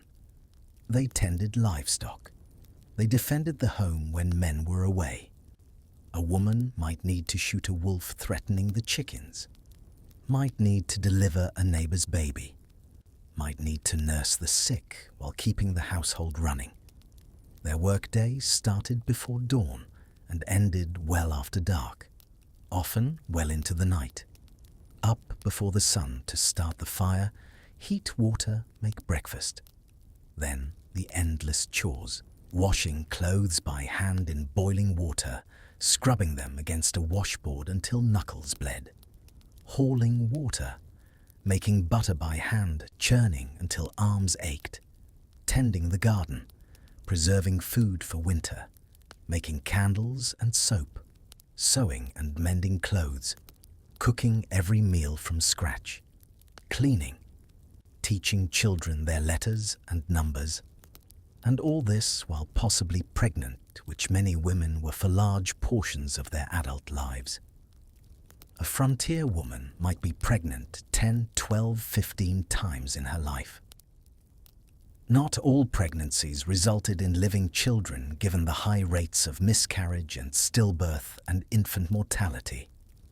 But the physical toll was immense. Pregnancy and childbirth over and over with minimal medical care, poor nutrition, constant physical labor. Their bodies broke down from it. The isolation was particularly hard on them. The prairie madness was a real phenomenon documented by doctors of the time. Women living in sod houses on the plains, sometimes not seeing another woman for months at a time. Just the endless grass, and the constant wind, and the silence broken only by the howl of coyotes. The silence of the plains, the wind that never stopped blowing, the lack of human contact for months on end. It broke spirits. Women would become depressed, irrational. They would talk to themselves, have hallucinations. Some became violent. Some simply gave up sitting in their houses staring at nothing. It was a form of mental breakdown brought on by extreme isolation and stress. And yet, it was often here, right on the edge of that madness, that you would witness the most heartbreaking act of defiance. You would walk past a soddy, a house made literally of dirt and grass roots, indistinguishable from the ground itself. But in the single small window sitting in a rusted tin can that once held peaches, you would see a geranium. A bright, shocking splash of red petals against the brown earth. A woman would carry water for miles to keep that flower alive. She would cover it with her own shawl when the frost came shivering, so that the petals wouldn't freeze. Why you can't eat a flower? It provides no heat. But that flower was her anchor. In a world that wanted to turn everything into dust, that tiny circle of color was proof that she was still human. That gentleness could still take root in this hard rock. It was a silent rebellion against the void, a declaration that beauty, no matter how small, was worth saving. This is a profound truth about us, isn't it? We humans can endure almost any how as long as we have a why. And often that why isn't just survival. It isn't just bread and water. It is beauty. It is dignity. It is the stubborn refusal to let the world turn us into animals. That single red flower in a window of mud, that is the flag of the human spirit. It says, I am here. I am alive. And I still love the light. But they endured. Most of them endured. They built communities out of nothing. They organized quilting bees and church socials, creating the social networks that made life bearable. They demanded schools be built for their children. They built churches to preserve faith and moral structure. They were the civilizing force in a wild land, though that phrase itself is problematic because it implies the land needed civilizing when it was simply different. They fought for women's suffrage. Wyoming Territory gave women the right to vote in 1869, becoming the first place in the United States to do so. Not out of progressive ideology necessarily, but because there were so few women that they hoped giving them the vote would encourage more women to move there. But regardless of motivation, women in Wyoming could vote decades before their sisters in the East. Similar expansions of women's rights happened in other Western territories. Frontier women were complex. They were as capable of prejudice and violence as the men. Some supported the displacement of Native Americans, seeing them as obstacles to civilization. Some owned slaves before the Civil War in territories where it was legal. They were not perfect, but they were strong, incredibly strong. Let me tell you about one moment that stayed with me. One small moment that showed me something about humanity that I carry with me still. I was traveling alone, which was foolish, but sometimes necessary. Moving from one mining camp to another, carrying messages and mail. It was early spring, and the snow was melting in the mountains. Streams that had been frozen solid were now roaring with runoff. I came to a creek that I needed to cross. It was running high and fast, but not impossible. I dismounted to let my horse drink and to refill my canteen. The water was ice-cold snowmelt, and so clear you could see every pebble on the bottom. And then I heard a sound. A horse. Someone else is approaching. I turned, hand dropping to my gun instinctively, because that's what you did out here. You were always ready. And I saw a man on horseback emerge from the trees upstream. He was native, Lakota. I thought from his dress and the style of his hair. He was armed with a rifle across his saddle and a knife at his belt. We saw each other at the same moment. For a long moment, neither of us moved. This was contested territory. There had been conflicts, violence. We each had every reason to see the other as an enemy, as a threat. He was watching me. I was watching him. Both of us are calculating. Both of us are tired. Both of us alone. Then slowly, he dismounted. But he didn't draw his weapon. He walked his horse to the creek 20 feet upstream from me and let it drink. His movements were deliberate, calm. He knelt and filled his own water skin, keeping me in his peripheral vision the way I was keeping him in mine. The creek flowed between us, the water moving fast and loud, white foam over rocks.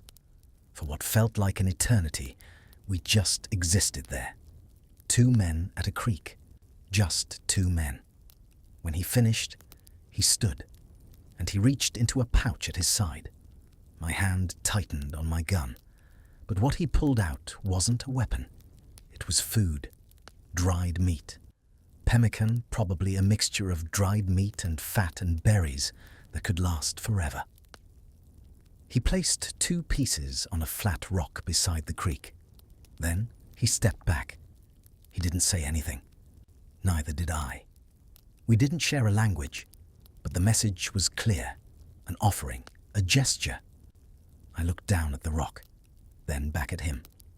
He met my eyes for a moment, and in that moment, I saw not an enemy, not a savage as the newspapers called his people, but a man, just a man, tired like I was tired, hungry like I was hungry, alone like I was alone. I reached into my own pack and pulled out a small folding knife, a pretty good one that I had been carrying for years. I placed it on a rock on my side of the creek. Then I stepped back. He looked at the knife, looked at me, and then the slightest nod, just a dip of his chin, acknowledgement, respect. He mounted his horse and rode away upstream, disappearing into the trees. I waited until I couldn't hear his horse anymore. Then I crossed the creek, carefully picked up the pemmican from the rock where he had left it, and placed my knife on that same rock for him to find later. I ate the pemmican as I rode. It was good, rich and dense and filling, and I thought about that man, about how we had both been taught to hate each other, about how the world seemed determined to put us at odds. But in that moment, by that creek, we had seen each other as human beings, both just trying to survive, both just trying to make it through another day in a hard land. And we had chosen peace, had chosen kindness even though it was small, even though it was just some food and a knife. It mattered. In a world of violence, we had chosen something different. I don't know what happened to him. If he lived or died, if he made it through the wars that were coming, if he ended up on a reservation. But I hope he did well. I hope he found peace, because he gave me something that day. He gave me hope that people, all people, can find common ground if we just stop and see each other, really see each other. If moments like this, finding a quiet connection in a rough world, are what you seek, I invite you to join our circle by subscribing. It is a small gesture, like leaving a gift on a rock, but it helps us keep this fire burning for you night after night. Now the sun has set. It happens quickly out here, faster than you expect. One moment there's light, next there's twilight. And then, almost before you realize it, night has fallen completely. Night falls early in your cabin because you have no electricity, no way to extend the day beyond sunset, no way to push back the darkness. Candles and oil lamps provide minimal illumination, casting long dancing shadows on the log walls. Shadows that flicker and move. Shadows that sometimes look like something they're not. Your mind plays tricks in the inconsistent light. Candles are expensive. Made from tallow animal fat, they smoke and sputter and smell of old meat.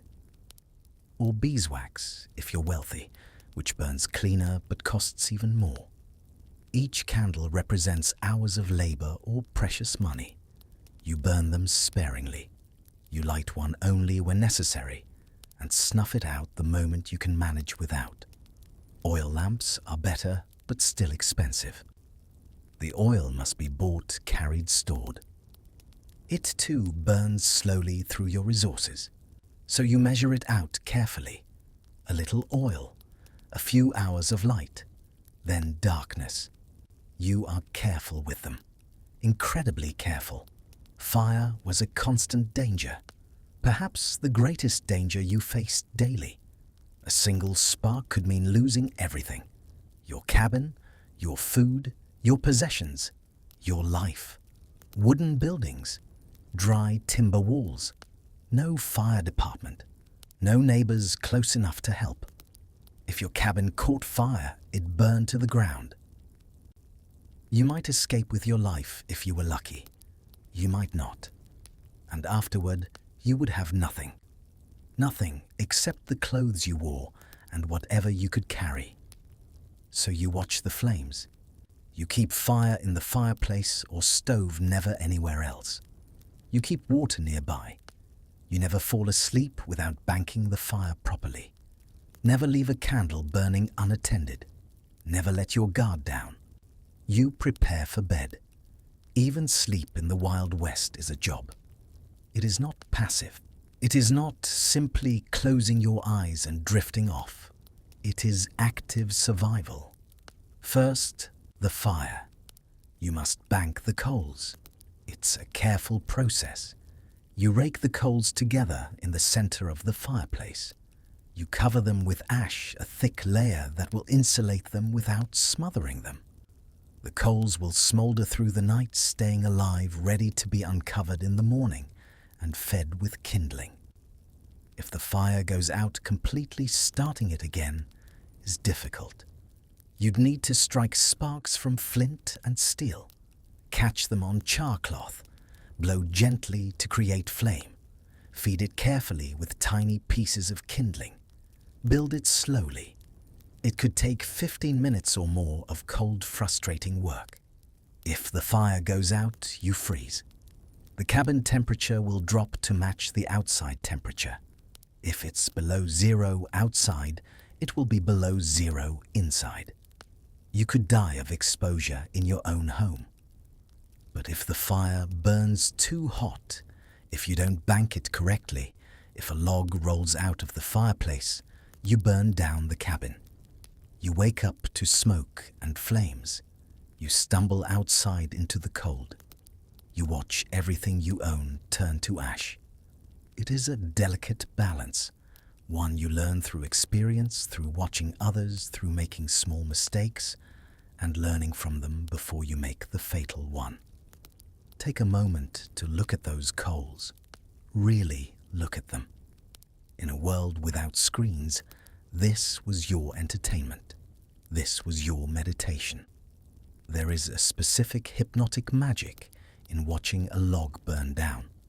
See how the bark curls and separates, revealing the glowing red geometry underneath deep pulsing veins of orange fire running through the charred black wood, breathing with every draft of air. It is a landscape of its own tiny mountains, of ash valleys, of fire, changing every second. It is a silent conversation between the wood and the air, and tonight you are the only witness. Then, the doors. You check the heavy wooden bar across the door, a thick beam that fits into iron brackets on either side. No lock. Locks can be picked, locks can be broken, but a bar, a solid bar of oak or pine, can't be forced except by breaking down the entire door. You check it twice. Make sure it's seated properly. Make sure it won't slip during the night. Because there are things in the darkness. Animals. Wolves that might try to break in if they smell food. Bears that could tear through a door if they wanted to. And men. Desperate men. Dangerous men. Outlaws or drifters, or just people who want what you have. You check the shutters on the windows, heavy wooden shutters that close over the glass, or oiled paper that serves as windows. You bar them from the inside, securing your fortress against the night, against the cold, against whatever might be out there in the darkness. You are securing your fortress against the night, against the cold, against the animals, against the unknown. You look at your bed. It's not much. A wooden frame if you built one. Maybe just a rope frame with ropes woven across to support the mattress.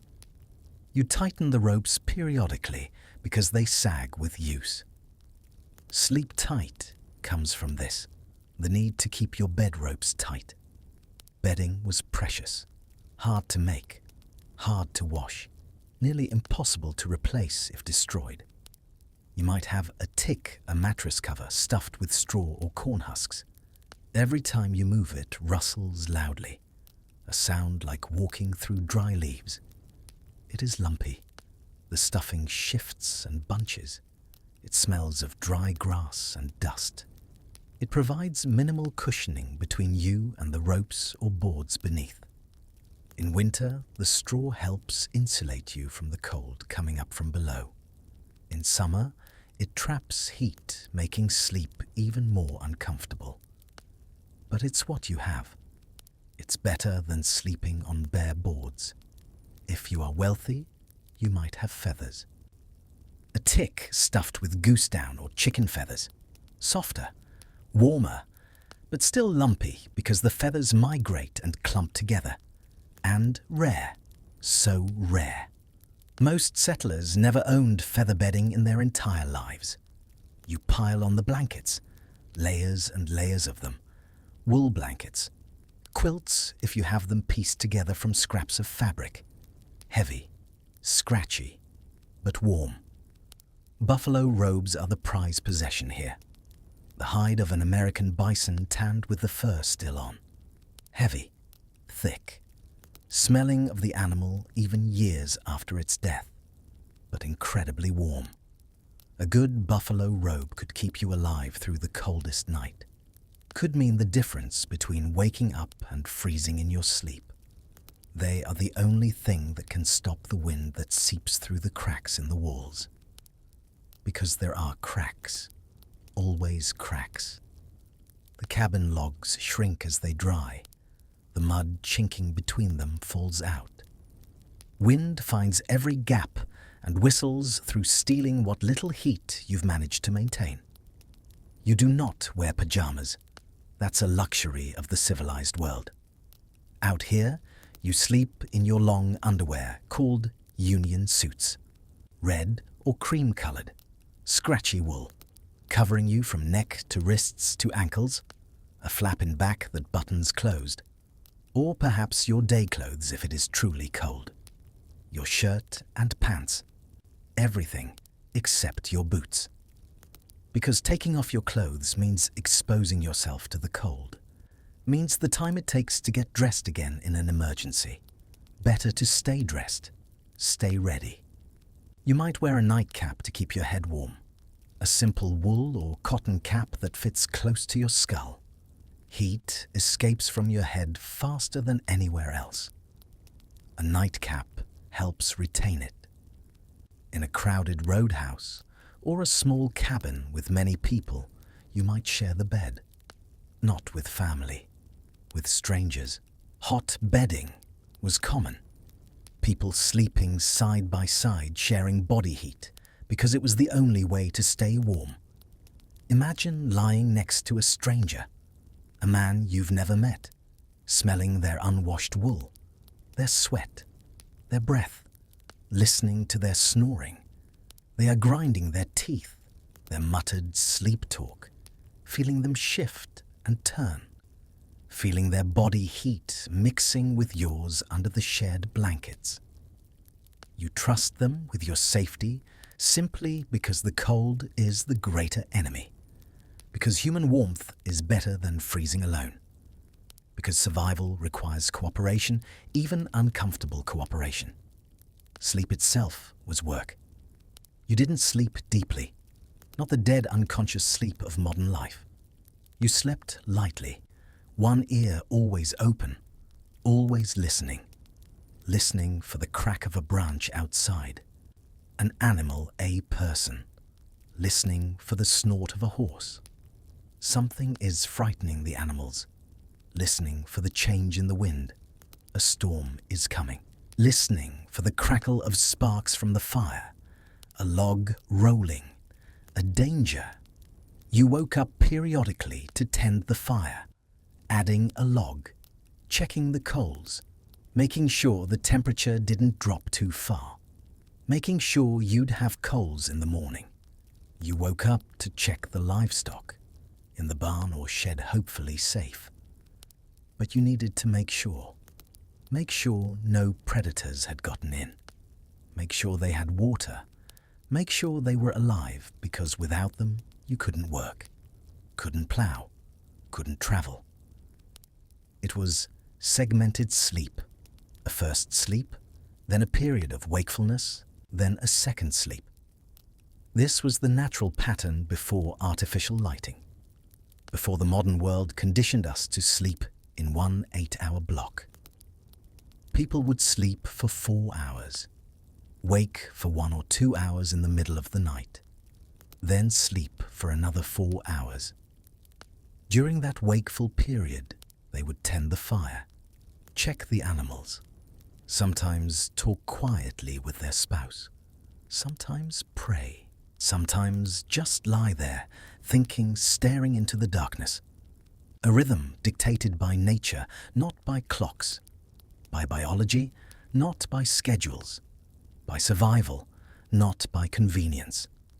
In the flickering firelight, you might see men doing the strangest things, things that seem out of place in this rough world. Things that reveal the tenderness beneath the calluses. I knew a miner once, an old man, though he was probably only 45.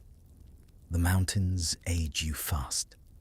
Every night after his meager dinner, he would take out a small piece of paper, crumpled, stained, precious because paper was expensive and hard to come by. He would unfold it carefully, smooth it against his knee, and with a stub of pencil barely an inch long, he would write. His hand was clumsy. He'd never had much schooling. His letters were awkward and misspelled. But he wrote. He was writing to his wife, his Sarah. She'd died of fever 10 years before down in Missouri before he came west. She never saw the mountains, never saw his cabin, never knew about the silver claim that had kept him alive and digging for a decade. He'd tell her about his day, about the vein of ore he'd found, about the stubborn mule that wouldn't cooperate, about the pain in his lower back that never quite went away. Simple things, daily things, the things you'd tell your spouse over dinner if they were there. When he finished writing, never more than a paragraph because paper was dear, he would fold the letter carefully. He wouldn't put it in an envelope, wouldn't address it. Because where do you send a letter to heaven? What's the address for the departed? Instead, he would walk to the fireplace. He would hold the letter for a moment, his lips moving silently. A prayer, maybe, or just goodbye. And then he would drop it into the flames. The paper would blacken and curl. The words would disappear. And the smoke would rise up through the chimney, up into the night sky, up to where she might be, wherever that was. He believed the smoke carried his words to her, that somehow in that transformation from paper to ash, to smoke, to sky, his message was delivered, that she heard him, that she knew he still thought of her, that he hadn't forgotten, that he still loved her, even though she'd been gone longer than they'd been married. It wasn't madness.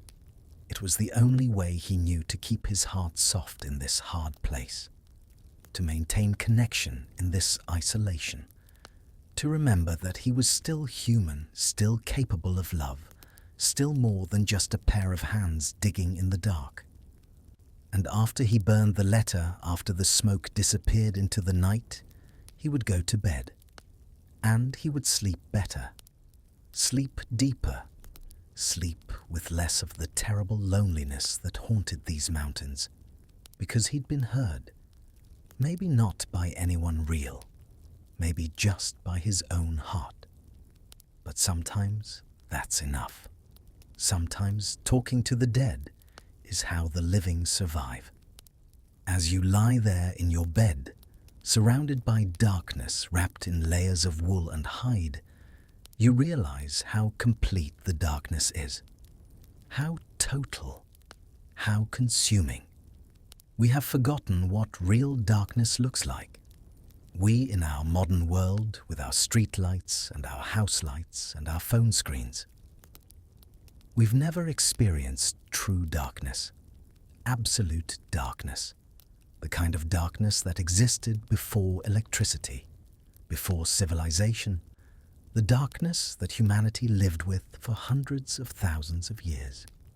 There is no glow from a city on the horizon, no sky glow from distant lights, no street lights, no car headlights, no lights from neighboring houses, no blinking LEDs from electronics, no digital clock showing you the time, just a heavy velvet blackness that swallows the world, that erases everything beyond your immediate reach. You can't see your hand in front of your face, can't see the walls of the cabin, can't see anything except the faint glow of banked coals in the fireplace, a dim red glow that barely illuminates a few feet. But occasionally, the darkness offered a silent gift. If you looked out the window across the miles of empty prairie, you might see it. A single, tiny pinprick of orange light flickering in the void. Another cabin, another fire, another family keeping the night at bay 5 miles away. You would never meet them. You didn't know their names. But that distant spark was a silent message. It said, "We are still here." It turned the terrifying isolation into a shared, silent vigil. A reminder that you are not the only point of light in the universe. And the silence. Oh, the silence. It is a profound silence, deep enough to hear your own heartbeat, deep enough to hear the blood rushing in your ears, deep enough to hear your own breathing, each inhalation and exhalation magnified in the stillness. But it is not empty, not truly. The darkness and silence are filled with sounds if you listen. Small sounds, distant sounds. The sounds of the frontier night. Listen. The wind whispers through the dry grass a sound like ocean waves on a distant shore. Constant, rhythmic, rising and falling. Sometimes louder, sometimes softer, but never stopping, never silent. The wind out here never truly stops. It shapes the land. It shapes the people. It becomes part of your consciousness, always there in the background. The coyotes howl in the distance, a lonely yipping chorus that rises and falls. One starts, then another joins, then more, until there's a whole pack singing to the night. Their voices carry for miles across the empty land, high-pitched, eerie, beautiful in their wildness. They're hunting, communicating, living their lives in the darkness while you lie safe in your bed. An owl hoots a soft, mournful note, a predator of the night hunting mice and rabbits. You hear its call and picture it sitting on a branch somewhere, head swiveling impossibly, watching for movement in the darkness with those enormous eyes. Another sound of life continuing while humans sleep. Inside the cabin, there are sounds too. The cabin itself makes noise as the temperature drops. The logs creak and groan as they contract. The roof boards shift, little pops and cracks and groans, the sounds of wood moving. Nothing to worry about, just the cabin settling, just the structure responding to the cold. You learn to recognize these sounds, to distinguish the normal from the concerning, to know when a sound is just the cabin and when it's something else. Something else. An animal outside. A person. Danger. The cool night air settles around you like a blanket. It finds the gaps in the chinking of the logs. It drifts across the floor like water pooling in the low spots. Cold air is heavier than warm air. It sinks. You feel it on your face, the only part of you exposed to the room. Your nose is cold. Your cheeks are cold. But under your buffalo robe, you are creating a small pocket of warmth, a tiny island of life in a frozen ocean. Your body heat is trapped there, building, accumulating. The buffalo robe is perfect insulation. The thick fur traps air. The air traps heat. You curl into yourself, knees pulled up, arms tucked close, minimizing surface area, maximizing warmth. An instinct older than civilization, older than humanity. The instinct to survive the cold. And if you were to step outside just for a moment and look up, oh, the stars. Oh, the incredible, impossible, overwhelming stars. You have never seen stars like this. Not in your modern world with its light pollution. Not in cities where you're lucky to see a dozen stars. Not even in the suburbs or the countryside where you can see more. Nothing in your experience has prepared you for this. Without light pollution, the stars are not points of light. They are a flood, an overwhelming deluge of light. Thousands of stars, tens of thousands. More stars than you can count. More stars than you knew existed, filling the sky from horizon to horizon. The Milky Way is not a faint smudge. It is a river of diamond dust painted across the sky. A broad band of light stretching from one side of the sky to the other. So bright it casts shadows. So bright you can see the texture of the ground by starlight alone. So bright you feel like you could reach up and touch it. Individual stars stand out. Bright ones, brilliant ones. You can see colors, blue stars, red stars, white stars. You can see planets brighter than the stars, not twinkling like they do. You can trace constellations, the Big Dipper, Orion, Cassiopeia. The same patterns humans have been finding in the sky for thousands of years. You feel small beneath it, so incredibly small. The universe pressing down on you with its immensity. You are a tiny point of consciousness on a tiny planet, orbiting a tiny star in a galaxy of hundreds of billions of stars.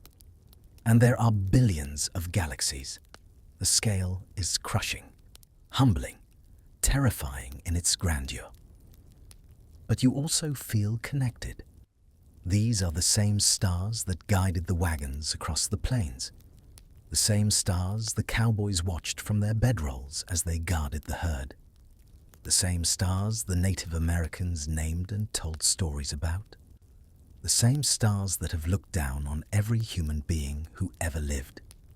We are all united under this same sky, all subject to the same vastness, all small, all temporary, all stardust returned briefly to consciousness before returning to dust again. This beauty, this raw, terrifying, magnificent beauty is the reward for the hardship. It is the one pure thing that the frontier offered freely. You didn't have to buy it. You didn't have to earn it. You didn't have to be worthy of it. You just had to look up, just had to take a moment to stand in the darkness and tilt your head back and see. And as we stand here together under this vast imaginary sky, If this story is helping you find a little peace tonight, please consider leaving a like on the video. It helps guide other weary travelers to our campfire so they don't have to wander the dark alone. In the modern world, we've traded the stars for streetlights, traded the darkness for electric brightness, traded the connection to the cosmos for the convenience of seeing where we're walking. Maybe we've gained more than we've lost, but we've definitely lost something. Something important. Something that reminded us who we are and where we came from, and how small our concerns really are in the grand scheme of things. Back inside the cabin, back under the covers, back to seeking sleep. You lie there feeling your body begin to relax. The warmth surrounding you. The darkness is enfolding you. The sounds of the night are becoming a lullaby. The howls and hoots and whispers and creaks blend together into a symphony of the frontier. A song as old as this land. A song that will continue long after you're gone. Your breathing slows, deepens. The tension leaves your muscles one by one. First your feet, then your legs, then your hips and back, then your shoulders and arms, then your neck and jaw. Each part of you releasing, letting go, surrendering to sleep. Your mind begins to drift. Thoughts become less linear, less logical. They float like bubbles disconnected. Images flash. Memories. Dreams begin before you're fully asleep. The boundary between waking and sleeping is blurring, dissolving. You think about the day, about all that you endured, about all that you survived. Another day conquered, another day added to your tally. You're still alive, still here, still fighting. That's enough. That has to be enough. You think about tomorrow, about the work that waits, the same work as today, the same struggle, the same grinding labor from dawn to dusk. But tomorrow is not here yet. Tomorrow doesn't exist. There is only now, only this moment, only this breath and the next breath, and the warmth of your bed and the darkness of the night. You think about the future, about spring, about planting, about your crops growing, about maybe, just maybe having enough this year. Enough to eat, enough to sell, enough to save a little, enough to feel like you're getting ahead instead of just surviving. Hope, small hope, fragile hope, but hope nonetheless. And then you think about nothing at all. Your mind goes quiet, your body goes still. You slip into sleep like sliding into water. Gentle, natural, inevitable. Sleep, when it finally comes, is not perfect, not uninterrupted, not the deep restorative sleep of modern beds in climate-controlled rooms. But it is sleep. It is rest. It is your body and mind shutting down for a few hours, repairing, recovering, preparing for tomorrow's trials. And in sleep, in that deep place where consciousness goes, you dream. Maybe you dream of home, of the place you left behind, of family and friends and comfort and ease, of a life that seems like it belonged to someone else, someone who isn't you anymore. Maybe you dream of the future, of success, of your homestead thriving, of your family growing, of prosperity and peace and safety, of the life you came here to build. Or maybe you don't dream at all. Maybe there's just darkness and silence and the slow passage of time. Maybe sleep is just an absence, a nothing, a void that you fall into and emerge from without memory of the journey. Whatever you dream, it doesn't last forever. Because morning always comes, the sun always rises, the work always waits. As you drift towards sleep, suspended between waking and dreaming, you wonder if you would have had what it took to survive here. Not just for a day, but for a lifetime. For all the days until you died.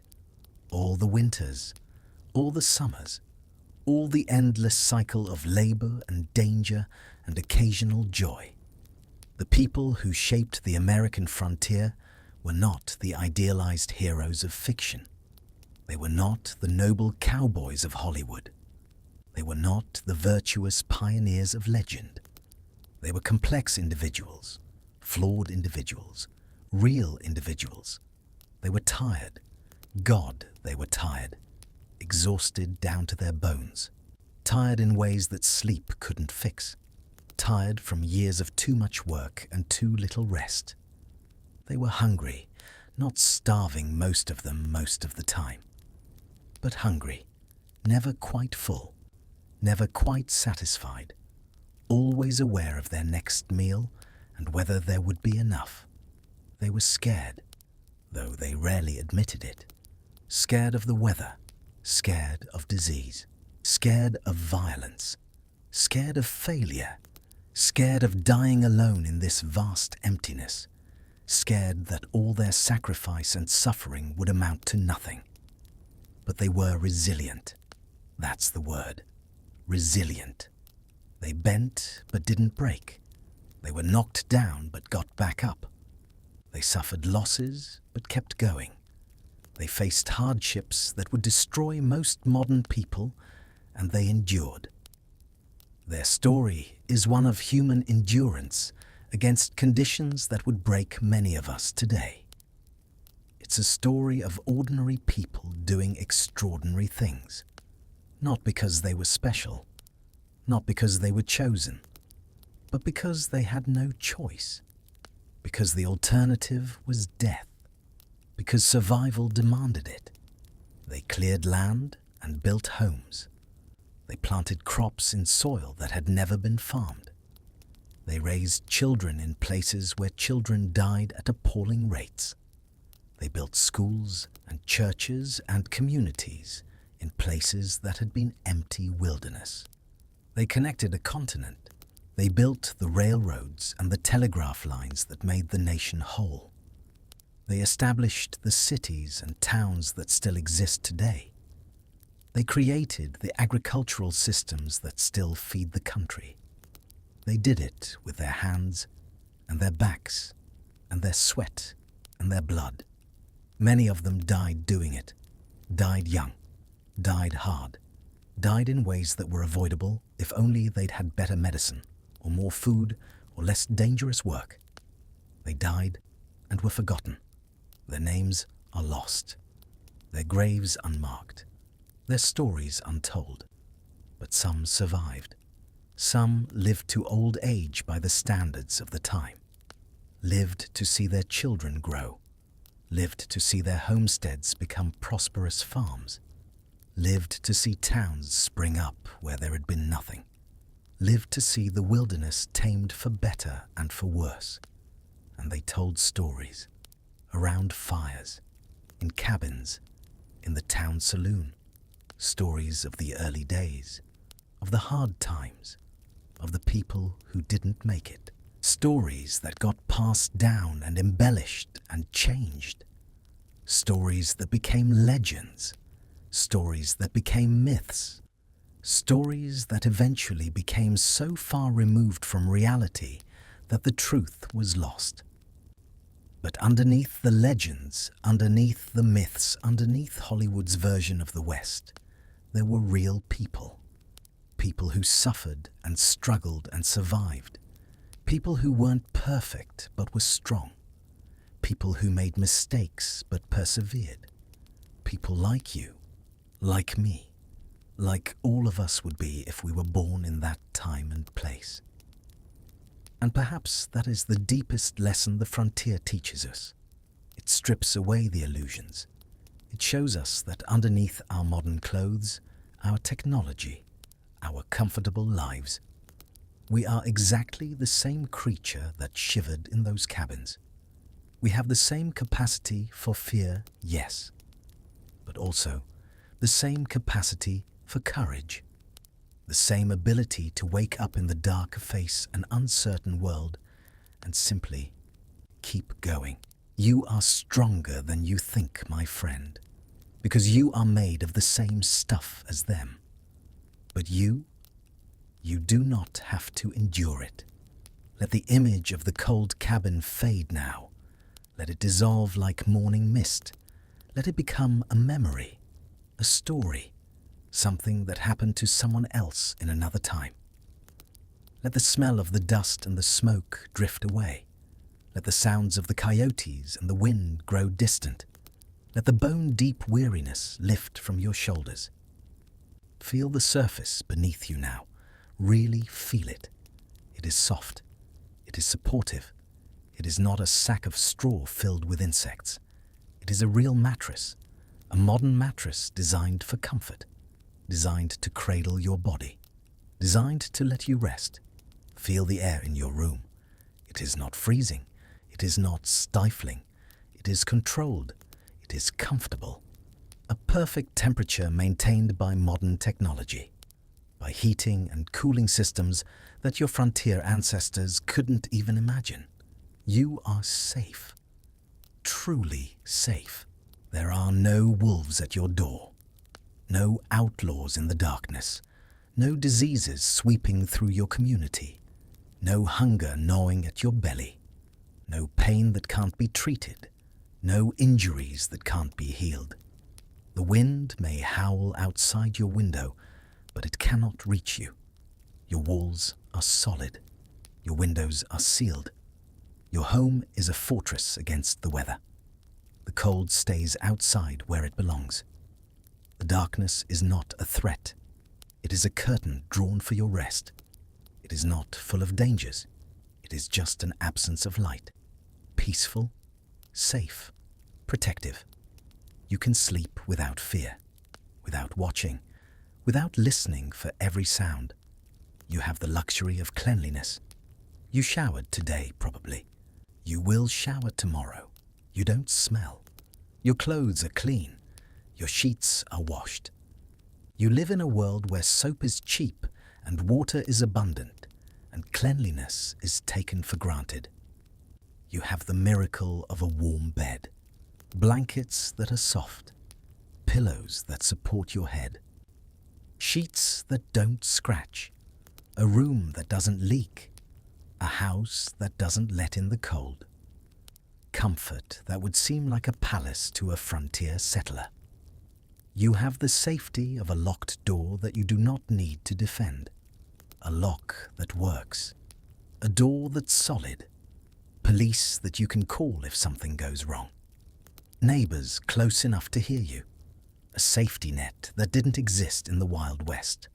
You have medicine, antibiotics if you get an infection, surgery if you need it, anesthesia so you don't feel pain, doctors who are trained, hospitals that are clean, healthcare that saves lives that would have been lost on the frontier. You have food in your refrigerator, in your cabinets, in stores just minutes away. Fresh food, preserved food, food from around the world. You will not go hungry. Your children will not starve. You have abundance that frontier families could only dream about. You have a life expectancy measured in decades, not years. You will probably live to 70 or 80 or beyond. You will see your children grow up. You will see your grandchildren. You will have time, so much time, time that was denied to most frontier settlers. The Wild West has faded into history. The struggle is over. The dust has settled. The graves are covered with grass. The abandoned cabins have collapsed into ruin. The trails are paved with roads. The empty plains are filled with towns and farms. The wilderness has been tamed. All that remains is the memory and the quiet gratitude for the peace we have found, for the safety we enjoy, for the comfort we take for granted, for the medical care that saves us, for the food that nourishes us, for the homes that shelter us. Tonight, as you pull that warm blanket up to your shoulders, as you settle into your comfortable bed, as you prepare for a safe night's sleep, remember something important. This safety, this comfort, this peace, It is a gift, a precious gift. It was paid for by those who came before, by the people who froze in their cabins, who starved on the trail, who died of diseases that are now trivial to treat, who buried children in unmarked graves, who suffered in ways we can barely imagine. They didn't do it for glory. They didn't do it for fame. Most of them didn't even do it by choice. They did it because they had to, because they were there and there was no going back, because survival demanded it. But their struggle, their suffering, their sacrifice, it led to this, to your warm bed, to your safety, to your comfort. They broke the land so you wouldn't have to. They built the foundations so you could build higher. They died so that your children might live. The blood that flows in your veins is the blood of survivors, of people who refused to give up, who chose life over death day after day after day, who endured what couldn't be endured and survived what should have killed them. They are not gone. Not really. They live in you, in your DNA, in your resilience that you don't even know you have, in your strength that you've never had to test, in your survival instinct that sleeps quietly until needed. Their dreams live in your reality. The safety they prayed for is the safety you have. The comfort they imagined is the comfort you inhabit. The peace they died seeking is the peace you were born into. So when you feel ungrateful, when you complain about minor inconveniences, when you forget how lucky you are, remember them. Remember the people who would have given anything for what you have, who would have seen your life as paradise, who would have seen your struggles as blessings. Your warm bed is an answer to their prayers. Your full stomach is the fulfillment of their hopes. Your peaceful sleep is the redemption of their suffering. They built this world for you, stone by stone, mile by mile, generation by generation. They built it with their bodies and their blood and their tears. They built it so you wouldn't have to. So sleep well tonight. Sleep deeply. Sleep peacefully. You are not alone in that bed. You are surrounded by the spirits of all those who came before, protected by their struggles, sheltered by their sacrifices, wrapped in the blanket of history that they wove with their lives. You are the answer to their hopes. You are the child they dreamed of. You are the future they fought for. Sleep well, knowing that you are loved. Loved by people you never met. People who lived and died so that you might have this moment, this peace, this safety, this breath. They whisper to you across time. We made it. We survived. And because we survived, you exist. Sleep now. Rest. Be at peace. We'll stand watch. We'll guard your dreams. We've been doing it for generations. We won't stop now. So let go. Let your eyes close. Let your breathing slow. Let your mind go quiet. Let yourself sink into the softness beneath you, into the warmth around you, into the safety that surrounds you. The frontier is gone. The struggle is over. The long night has ended. And you are here, alive, safe, warm, fed, loved, protected. You are the dream that came true, the hope that was fulfilled, the prayer that was answered. So sleep, child of the frontier. Sleep, heir to their courage. Sleep, keeper of their memory. Sleep well, because they would want you to. Thank you for wandering through another quiet corner of history with me tonight, for walking with me through the dust and the cold, through the struggle and the darkness, through the pain and the perseverance. I hope this slow story brought you something. Maybe perspective, maybe gratitude, maybe just a gentle journey into sleep. Whatever you found here, I'm glad you came along. If these stories speak to you, if they bring you peace, feel free to subscribe. I share fresh, gentle stories almost every night. Stories from history, stories of people who lived real lives, stories that help us understand where we came from and maybe where we're going. There's another calm tale waiting on the screen, or you can simply tap below to join our circle of nighttime historians. We're a small community scattered around the world, but united by these quiet moments, by these journeys into the past, by these slow descents into sleep. The night is peaceful now. The cabin is far away. The cold cannot touch you. The hunger cannot reach you. The fear cannot find you. You are here. You are now. You are safe. Let the last images fade.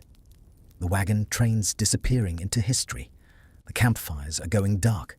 The voices are growing silent. Let it all drift away like smoke into the night sky. Let your breathing match the rhythm of the wind across the prairie. Slow, steady, eternal.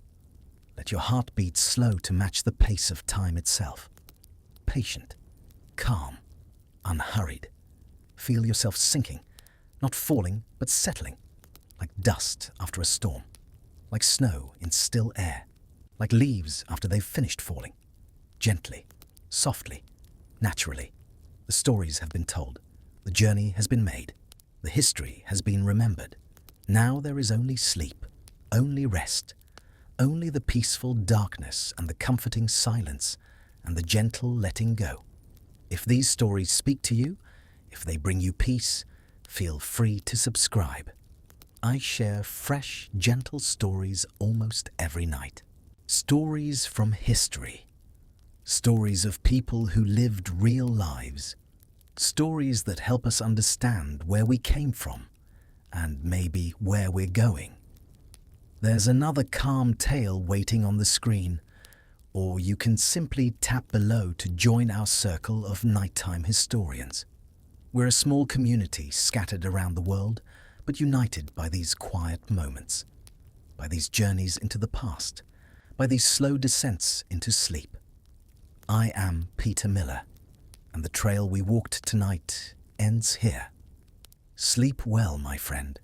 Sleep deep. Sleep safe. Until the next story. Until the next journey.